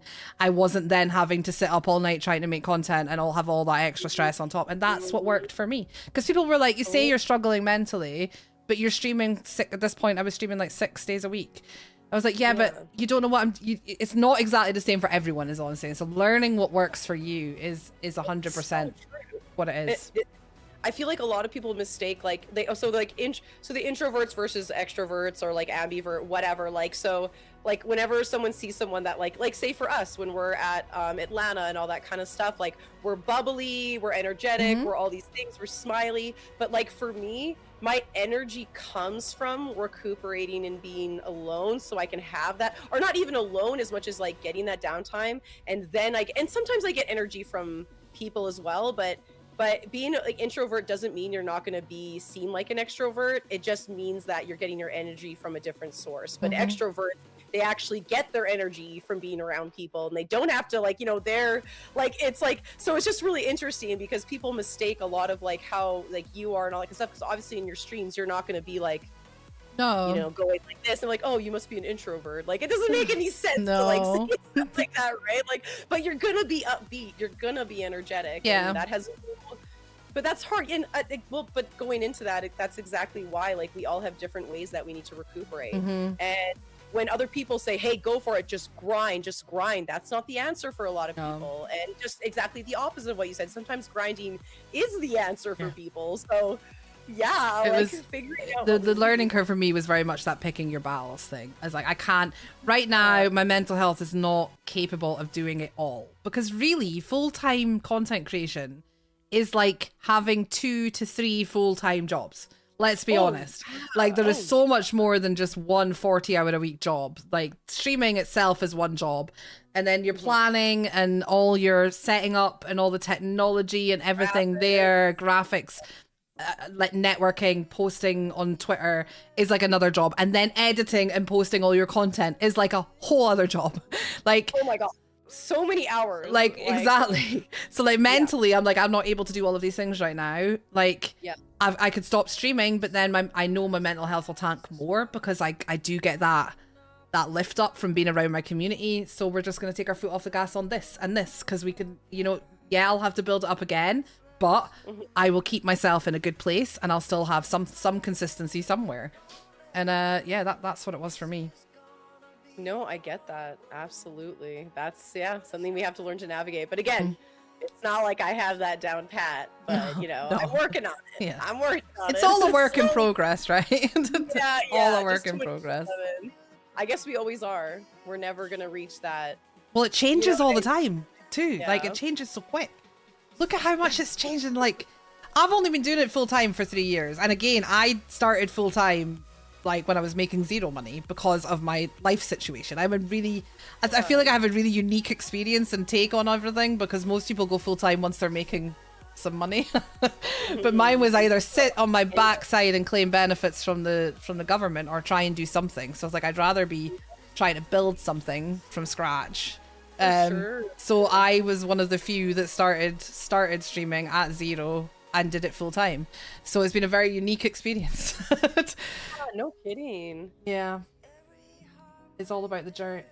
All this is about the journey, not the destination. Yeah.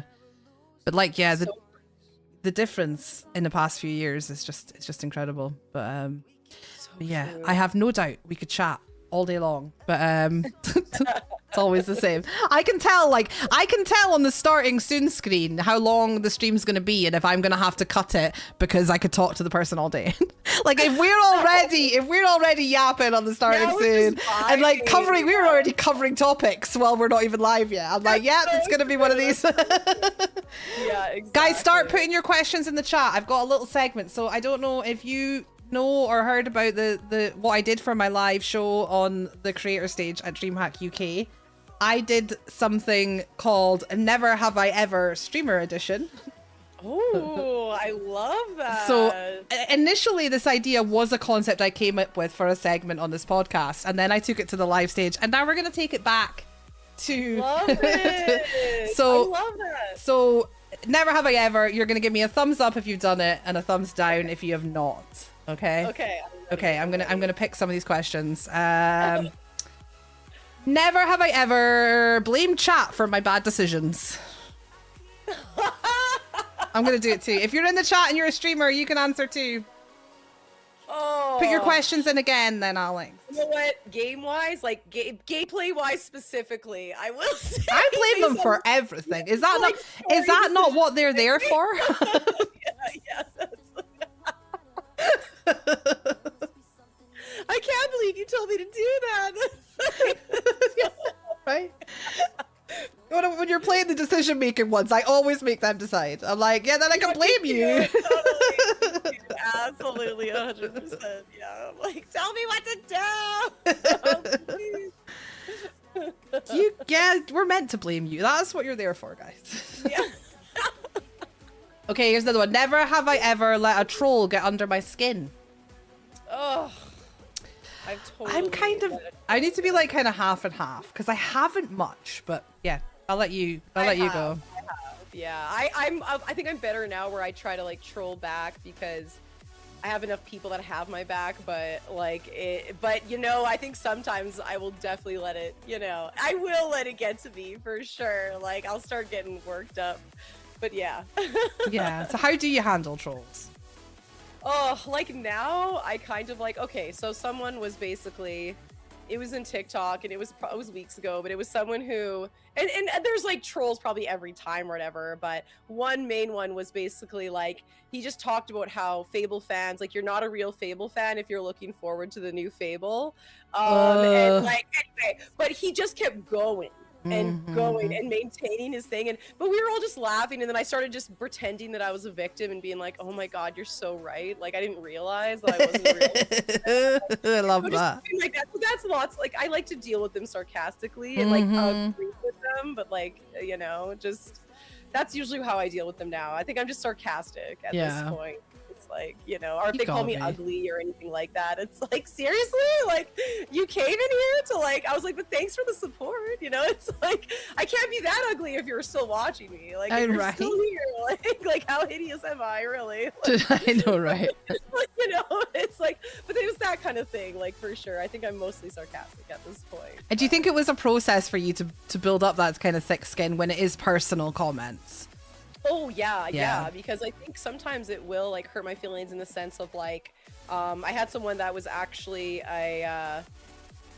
someone that was like related to one of my exes, and they came in and basically told me I wasn't a good mom, I was a lazy mom, and that like why am I doing this when I should be taking care of my kids who actually weren't even there that night. But oh anyway, my god. But it was just kind of like that thing where it did get to me because it was such a personal, it was a person that I knew, and you know what I mean, who I'd seen. Yeah. And my kids too. So that's it was horrible. just like, yeah, and so that totally, like when it's people that know me in my life and do that, that's hard for me. That's understandable. That's very different to like after my kids. Yeah, like that one, like that, you know, I don't even know if we want to speak his name, but oh that guy, yeah, like he will like he's you all know like the guy. Point of even calling like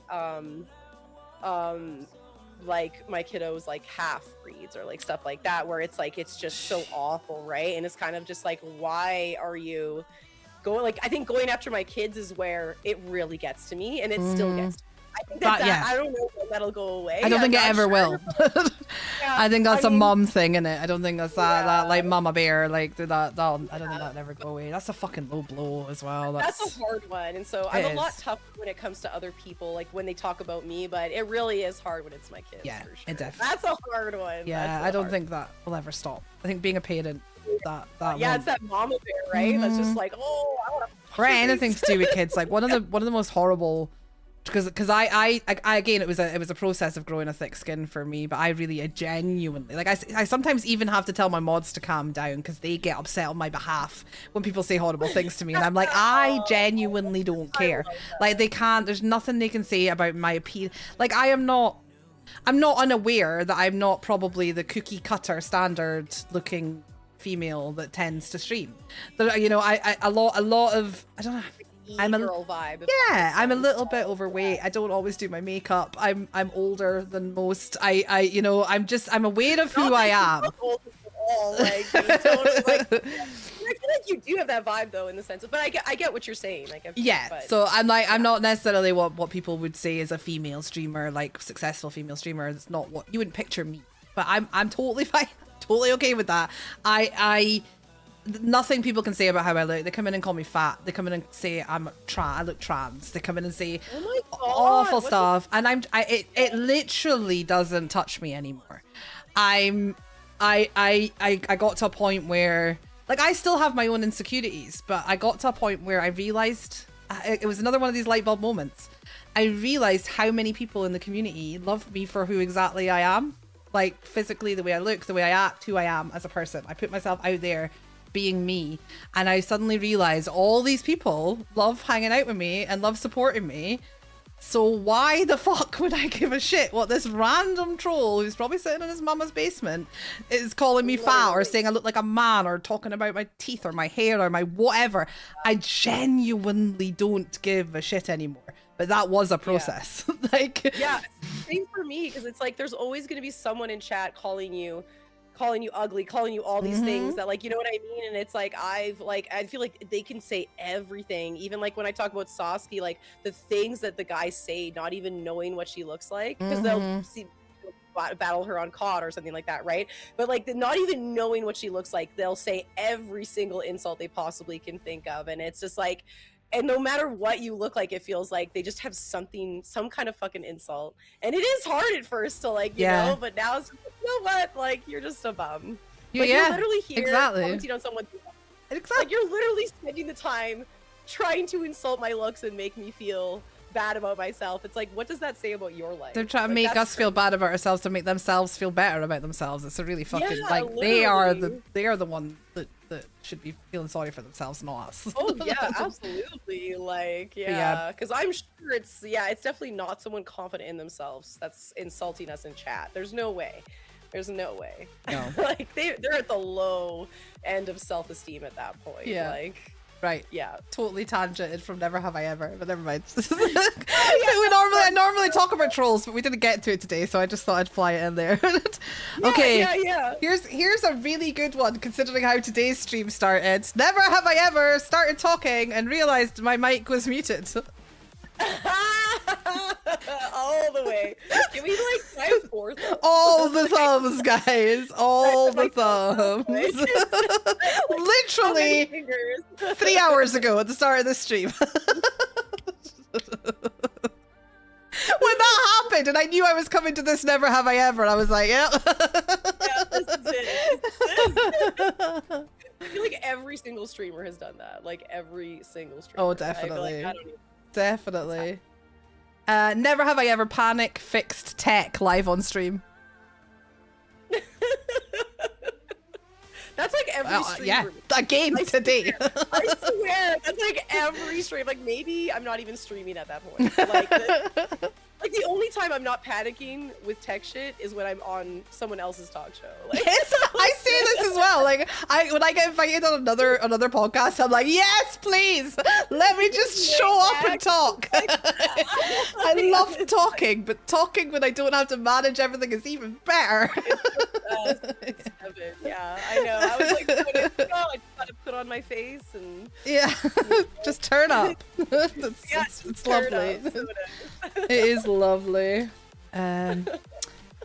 Holly put in a never have I ever, which I'm adding to my list now. Never have I ever cried on stream. Oh God, are you kidding me? I'm so emotional. Oh, like, me too. Yeah, you were saying you wear your heart on your sleeve. I'm like, oh my God. Oh my God. Like, that's what I was saying. Every emotion is very clear. Yeah. It's very clear. Yeah. I've cried at games. I've cried because of people saying nice things. I've cried because of sub drops. I've cried because of all sorts of shit, man. I remember I cried. It was a 24-hour stream for my last birthday, not this one, but I cried, and it was during Schedule 1, which is literally just dealing. Yeah, I love Schedule 1. I literally cried. I was like at the end of my rope, and I was crying because I couldn't fill the quota, and I'm like, that's brilliant, because you couldn't fill the quota. It's so pathetic. I was like, then I was just like, are you serious? Like, that's like, anyway, I was like, so I ended stream. Okay, I haven't cried at that kind of game. I cried at sad game. It made no sense. It made no sense. Yeah, sad games always. But that moment, I knew. I was like, something's wrong. I was like, I need to go to bed. It's that exhaustion. 24-hour streams are wild. I think it was at the 23rd hour. Yeah, and I was just like, that's I was crazy. I've literally- only ever done one of those, and it was on Twitch, and it was a fundraiser. And that last 2 hours, like one of my very good friends said, it was actually hard to watch Panda. It looked like your soul left your body.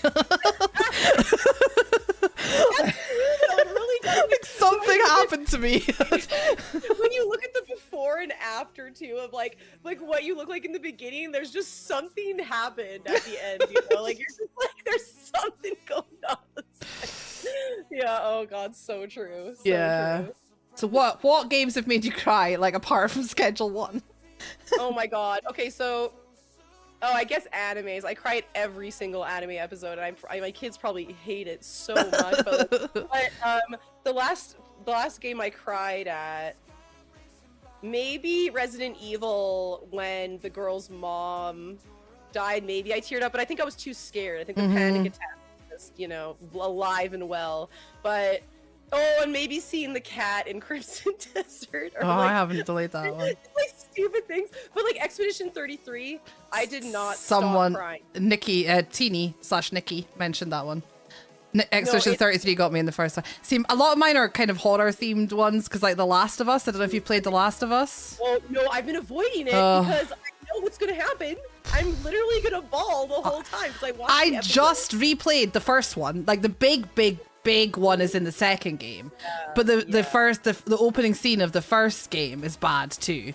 And I just replayed it for the 4th or 5th time, and I still cried like a fucking baby. I was still a complete mess.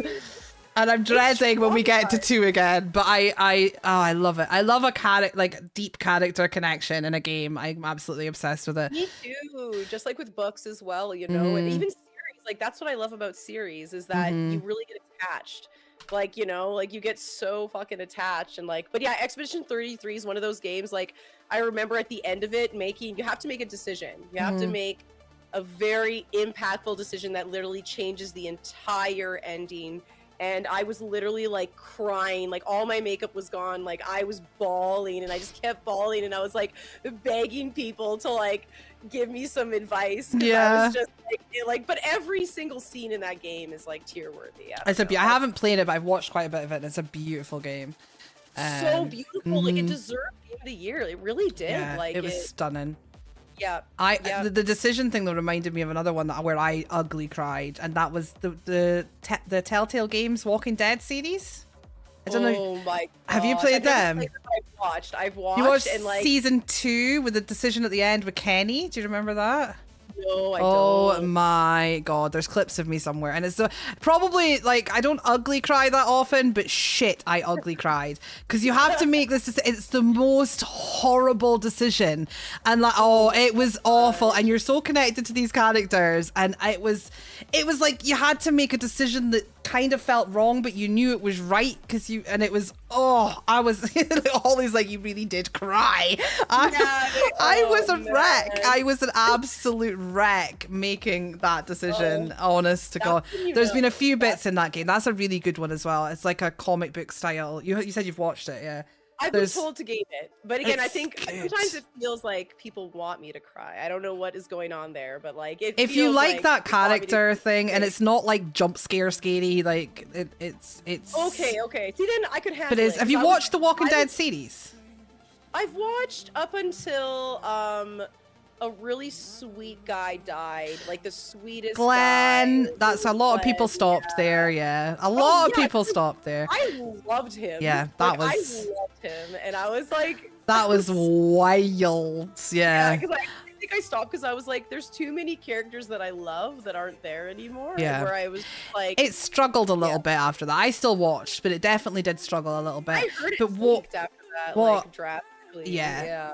But then I think for me, and I mean, it's not that I wanted them to kill off the main characters, but it was almost like after that, because there was a dip in viewership, they were like scared to. And for me, it took away away a lot of that, because that's what I loved about The Walking Dead, is it had this, you did not know who, it's a bit like Game of Thrones, like you did not know who was going to survive and who wasn't.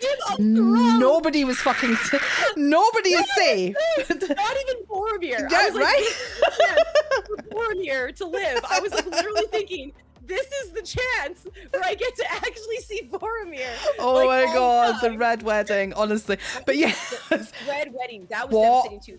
The red wedding and Ned Stark, and then obviously so many other things. So many shots. But that shock factor and that anyone can die, like Walking Dead had that right up until the point you're talking about. But then it kind of did peter off, and it wasn't as good because you didn't have this ultimate fear.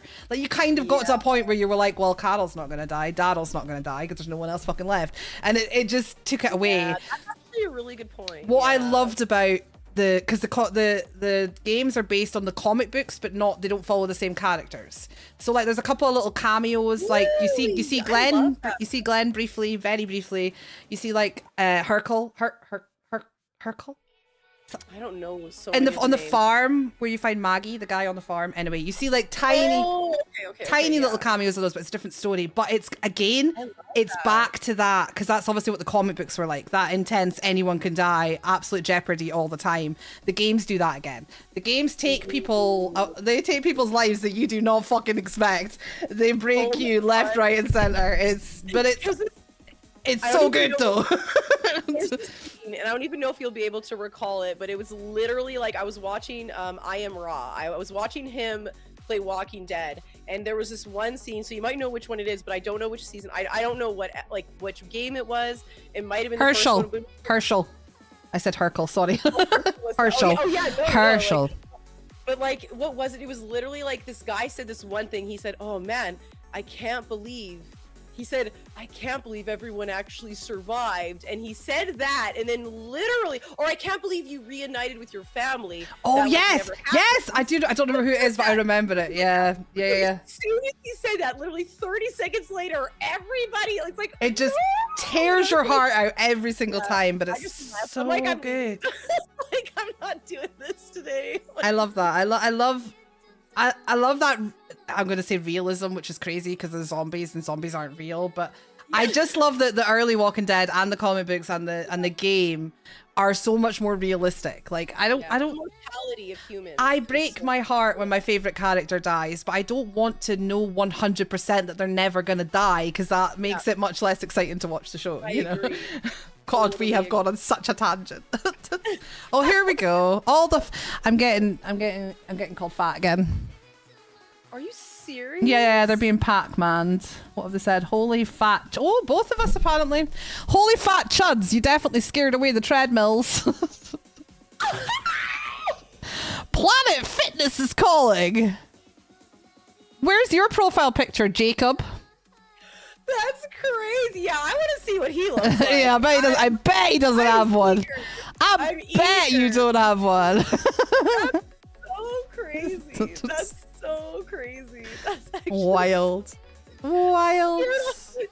Scared off the treadmill. But it's so bad. It's hilarious. It's so bad. Like, are you serious? You know what? Yeah, it's been a while, but treadmills really suck. Treadmills do suck. Fuck treadmills. Fuck treadmills, guys. Literally, fuck treadmills. Right. Okay? Right, chat, you're gonna hate me, but I'm gonna need you to put, if you're on Kick, I'm gonna need you to put your questions in again, because you guys have been chatting your arses off. And I don't have them anymore. Give me some questions.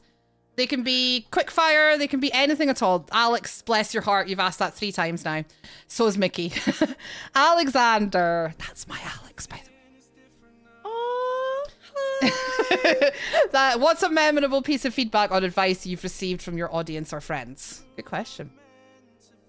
Oh, a memorable piece of advice I've received from... Or feedback you've received from audience or friends. Ooh. Oh, man. A memorable... You know what?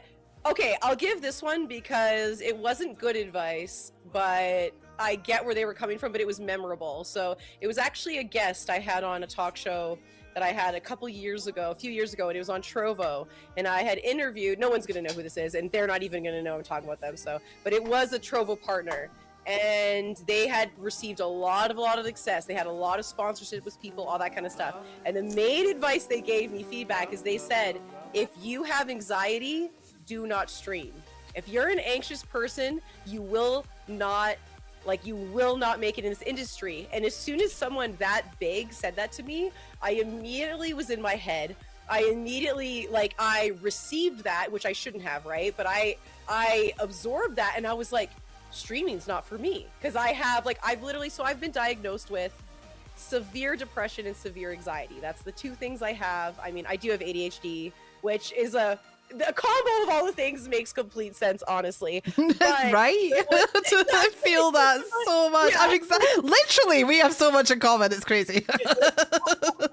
Exactly the same. No, seriously. And so hearing that and knowing that I had been diagnosed as well with severe anxiety, I was just like, oh, yeah. Like, I probably won't be able to make it then. And I think that it's really memorable in the sense that now that I'm here and now that I've accomplished what I have and I've done what I have and I've still been able to be with my kids, I've still been able to pay the bills, knowing that if I would have listened to him, it would have never happened. You know what I mean? It's like, so I think that was the most memorable because I love that.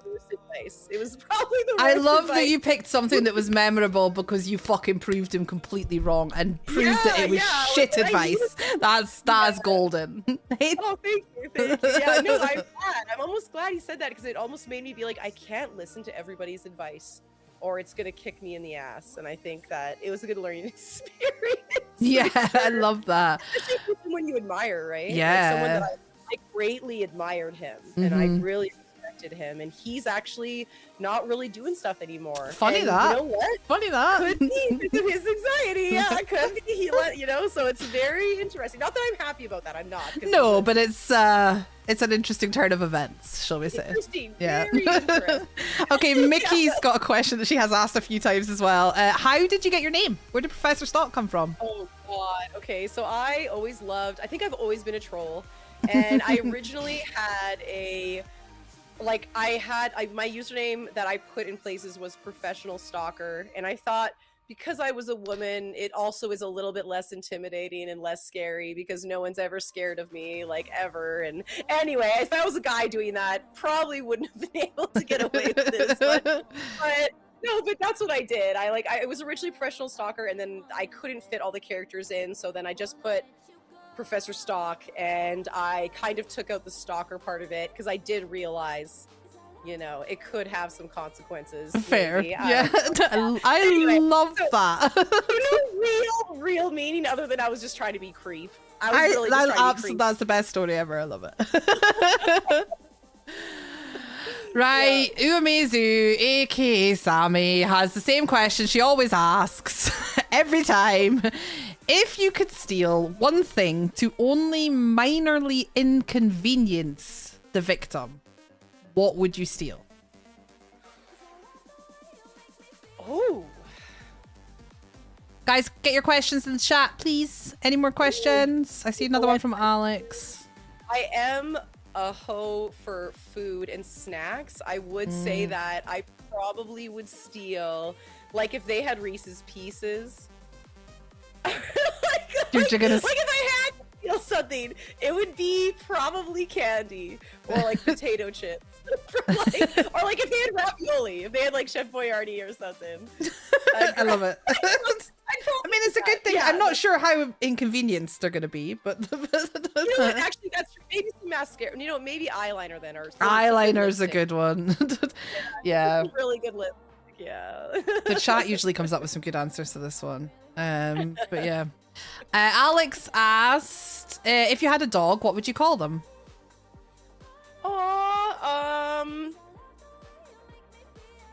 Probably. I mean, I have a dog in Fable, and I called him Lady Grey because it's a really evil woman in Fable. So I might call them Lady Grey. I like that. I think I'd call them Lady Grey, yeah, because she's like an evil person. So I love it. Yeah, Lady Grey. I would go with Lady Grey, or like Frank, maybe something like that. Hi, B Money, penis. Penis. I just realized my kids are like. This troll has just told my chat, your guys' trolling is the worst. It's like talking to middle school kids. That's what the troll has said. And then said, pig-haired girl, I do love the accent. Fuck off. How do you like that? That sounds really good in Scottish, doesn't it? Fuck off. That's kind doing something to me, Enjoy honestly. the accent now, bitch.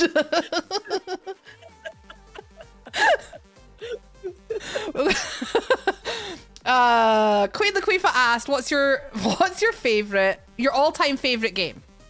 Oh God. I have top. I would say Wind Waker, like the Zelda Wind Waker. Although Ocarina of Time's really close to that. Yakuza 0, Baldur's Gate 3, Expedition 33. Like they're all up there. That's really hard because then there's other Mario games or like Luigi's Mansion. Like that's too hard. I can't answer that. Mickey Beast just said, "Are you my dream girl though? Really? Are you?" Mickey B says, "Are you my dream girl though? Really?" Maybe. Slide in the DMs. You should hit Mickey up too. If you don't know Mickey, Mickey's amazing. I'm going to be playing some games. I'm going on to play some games. I'm a little bit late for games, but that's because I got time zones wrong, guys. So we were an hour later starting here than. Mickey, yes, Mickey, me and Mickey met on TikTok, like through videos on TikTok before I streamed. I can't remember who commented. I think maybe I commented on hers. Whatever, we commented on each other's posts, and we were like, we should play. She's the only person I've ever done that with. We should play games together, and we did, and we've been playing games together for like 2.5 years now. 2.5 years. I love that. Oh, I must have followed Mickey a while ago. Mickey is my like co-op horror buddy. We do a lot of ghost hunting games and shit together. I love that. I cannot remember at all. I just know that we connected on TikTok through videos before we actually streamed or like hung out in real life. Because I remember, because it's the only time that's ever happened. But yeah, Mickey's amazing. You guys make sure you follow each other on all the places. Mickey's on purple too. She's a purple girl. She does kick as well, but she's a purple girl. Hey, Mickey. Okay, I'll do all the things. Let me get her a shout out. All right, what are you on? Wait, don't you have a different name on? Oh, there you are. Are you lurking? I got you. I got her. I've shouted her out on Twitch. Oh, F yes. It's like, is she on TikTok right now? She's not TikTok. She's Twitch. What did I say? TikTok? Oh, she just happened to meet you on TikTok. Okay. Oh yeah, posting videos. Like she's on TikTok. She posts videos, but she doesn't live stream there. Okay. It was before I even live streamed there. It was literally a video interaction. So that's why I remembered it, because that's the only time it's ever happened. And I got such a good friend out of it. That's so cool to me. And literally, like we've played probably 40, 50 odd different co-op horror ghost hunting games over the last few years, and I have the best time with her. Oh, I love I'm really excited to play games with you tonight. Right, do you like pineapple on pizza? Or never have I ever had pineapple on pizza, whatever way you want to do it. Oh, no, I'm a fan. I mean, I don't go out of my way to choose it, but I'll totally eat it. I'm the same. Like, it wouldn't be my first choice, but... Not a huge mushroom person. Oh, I like mushrooms. Unless they're like... Yeah, like, I wish I did. My daughter loves, like, literally, like, she loves mushrooms, and I'm like, I wish I could just... I don't know what it is, the texture, I don't know what it is, but I hate that I don't like mushrooms. It makes me crazy. Alex is the same, to be fair. I love them. He does not. Okay, Sammy, if you could be any item in the world, what would you be? Any item in the world? Yeah. Oh, that's crazy. Maybe I would be, you know what? I would be like a Lamborghini, because I would be because like I wouldn't say any other vehicle, because I feel like people take care of Lamborghinis. Oh, and they'd be really gentle. I like that. You know what I mean? And I'd get to like that. zoom around with like the wind in my headlights or something. I and, like, love that. You know what I mean? I think people would be a lot nicer. So I think I'll choose that. I love that. Or like some kind of aircraft. It would be fun to be an aircraft. Yeah, Maybe a that's plane. cool. That is a cool answer. Alex asks, if you were a biscuit, what would you be? Biscuits are different in the US, Alex, or Canada. Ooh, like scones maybe? Or no, like are scones, like biscuits over here are like cookies, but we have lots of different types of them. They're not all cookies. Ooh. Like cookies are a type of biscuit to us. Like we have a huge range of different biscuits.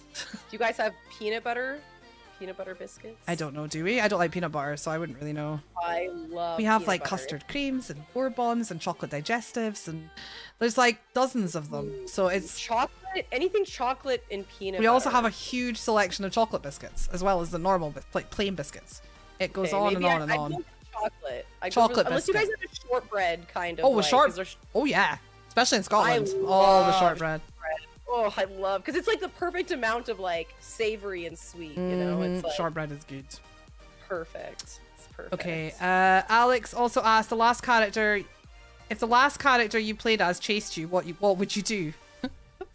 That's quite a good one. Oh my god, I'm like hoping Resident Evil, it wasn't the last thing I played. I think... But the last one you played as, so it would be the character you played as. The character I played as. Because if it was Leon, I would turn around and run towards him. Oh my god! Hi, Daddy! Oh my god! Oh. I'm trying to think of the last game I played. The last game that I played Overwatch with Terrell on my birthday stream last weekend. Okay, who did I play though? Honestly, I think I played that Jetpack Cat. So what would you? Mercy. I played Mercy. So what would you do if Mercy was chasing you? Oh my! I mean, I guess she'd be healing me, hopefully. Anyway, unless she's one of the people who treat her like a DPS, but I'd probably run to. You know, I do the same thing that you do with Leon. Fair. She's a pretty beautiful lady, and she also would be healing me, and she can fly. So I would just like latch onto her like a backpack. Perfect. Yeah.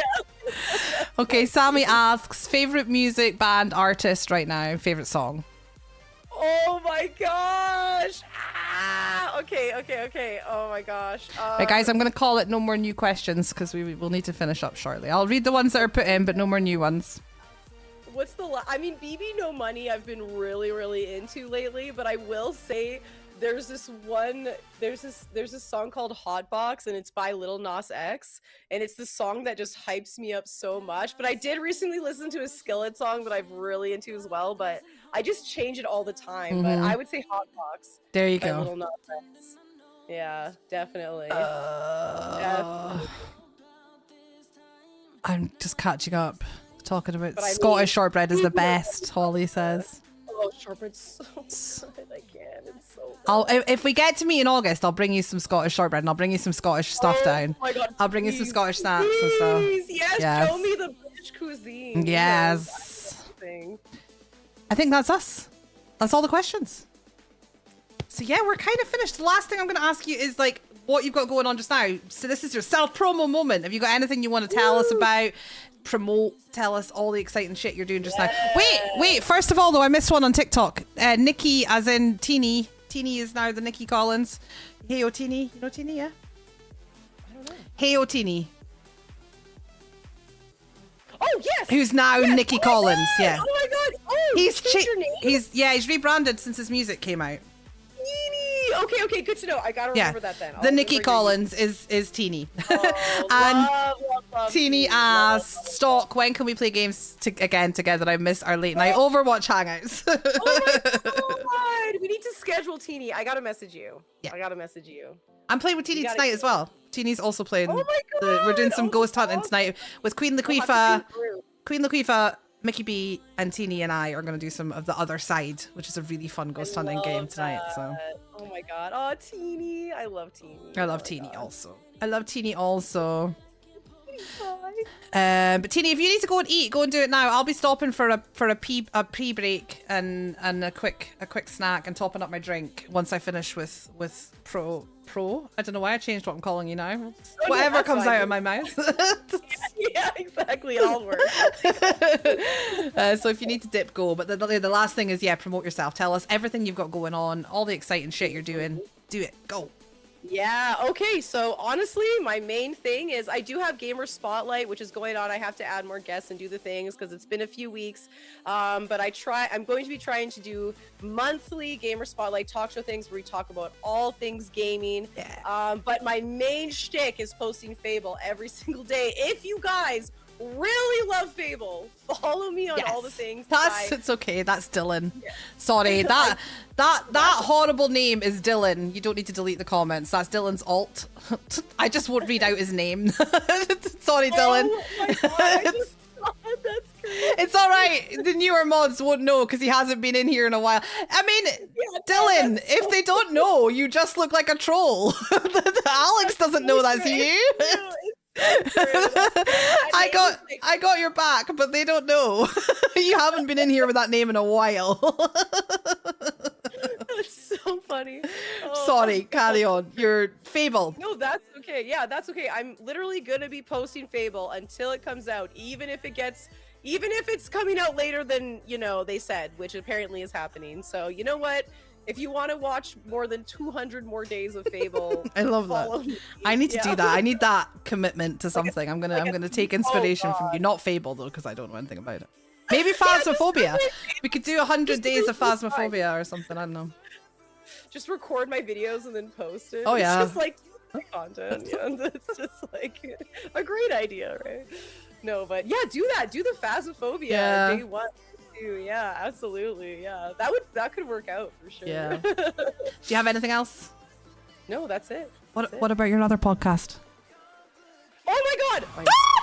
Oh my god! Oh! Thank you for the jump scare. Let's go! Thank Oh you my so God. much. And let me just quickly give you the horn. Can I get the horn commands, please? If they give me kicks, I give them the horn. That's what we do here. Oh, that's awesome. Oh yes. So okay, yes, if the you other guys- podcast. Pardon the D. If you guys do not follow, please fucking do. They're freaking awesome. We have the Lost Drake and Razor Red on there, both incredibly epic people, and it goes from movie news to gaming news. It's basically kind of what's covered in there, and it's a lot of fun. And there's weekly episodes.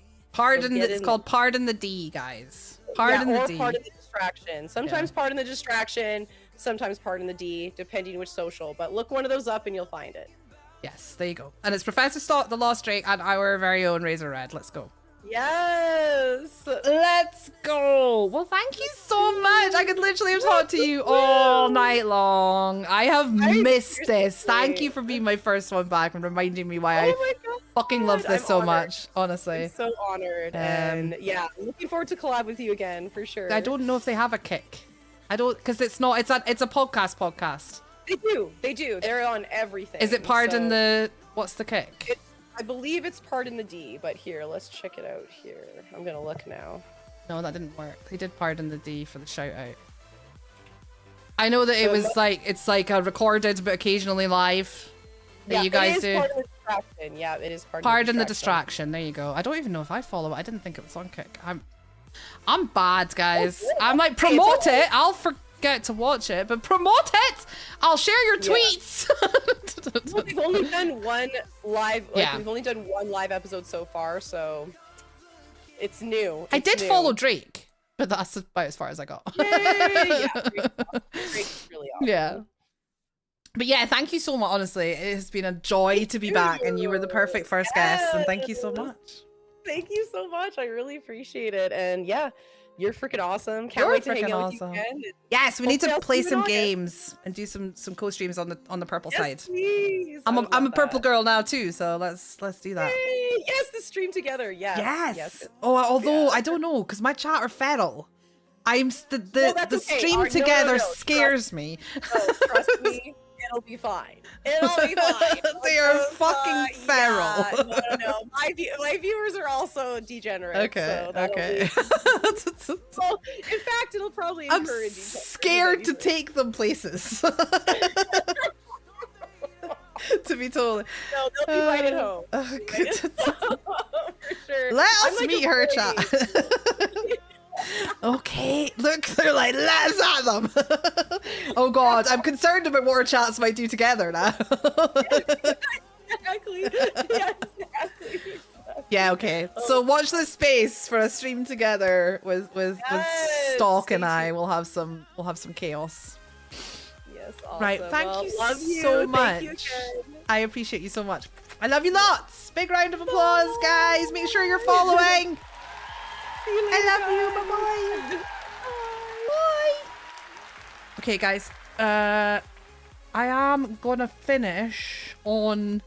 I'm gonna finish on TikTok, but I'm gonna come back, guys. If you are watching on TikTok, I'm gonna come back shortly and play some of the other side, but it's a totally different stream, so we're gonna restart in a little while. Also the same on YouTube, guys. We're gonna end YouTube and come back.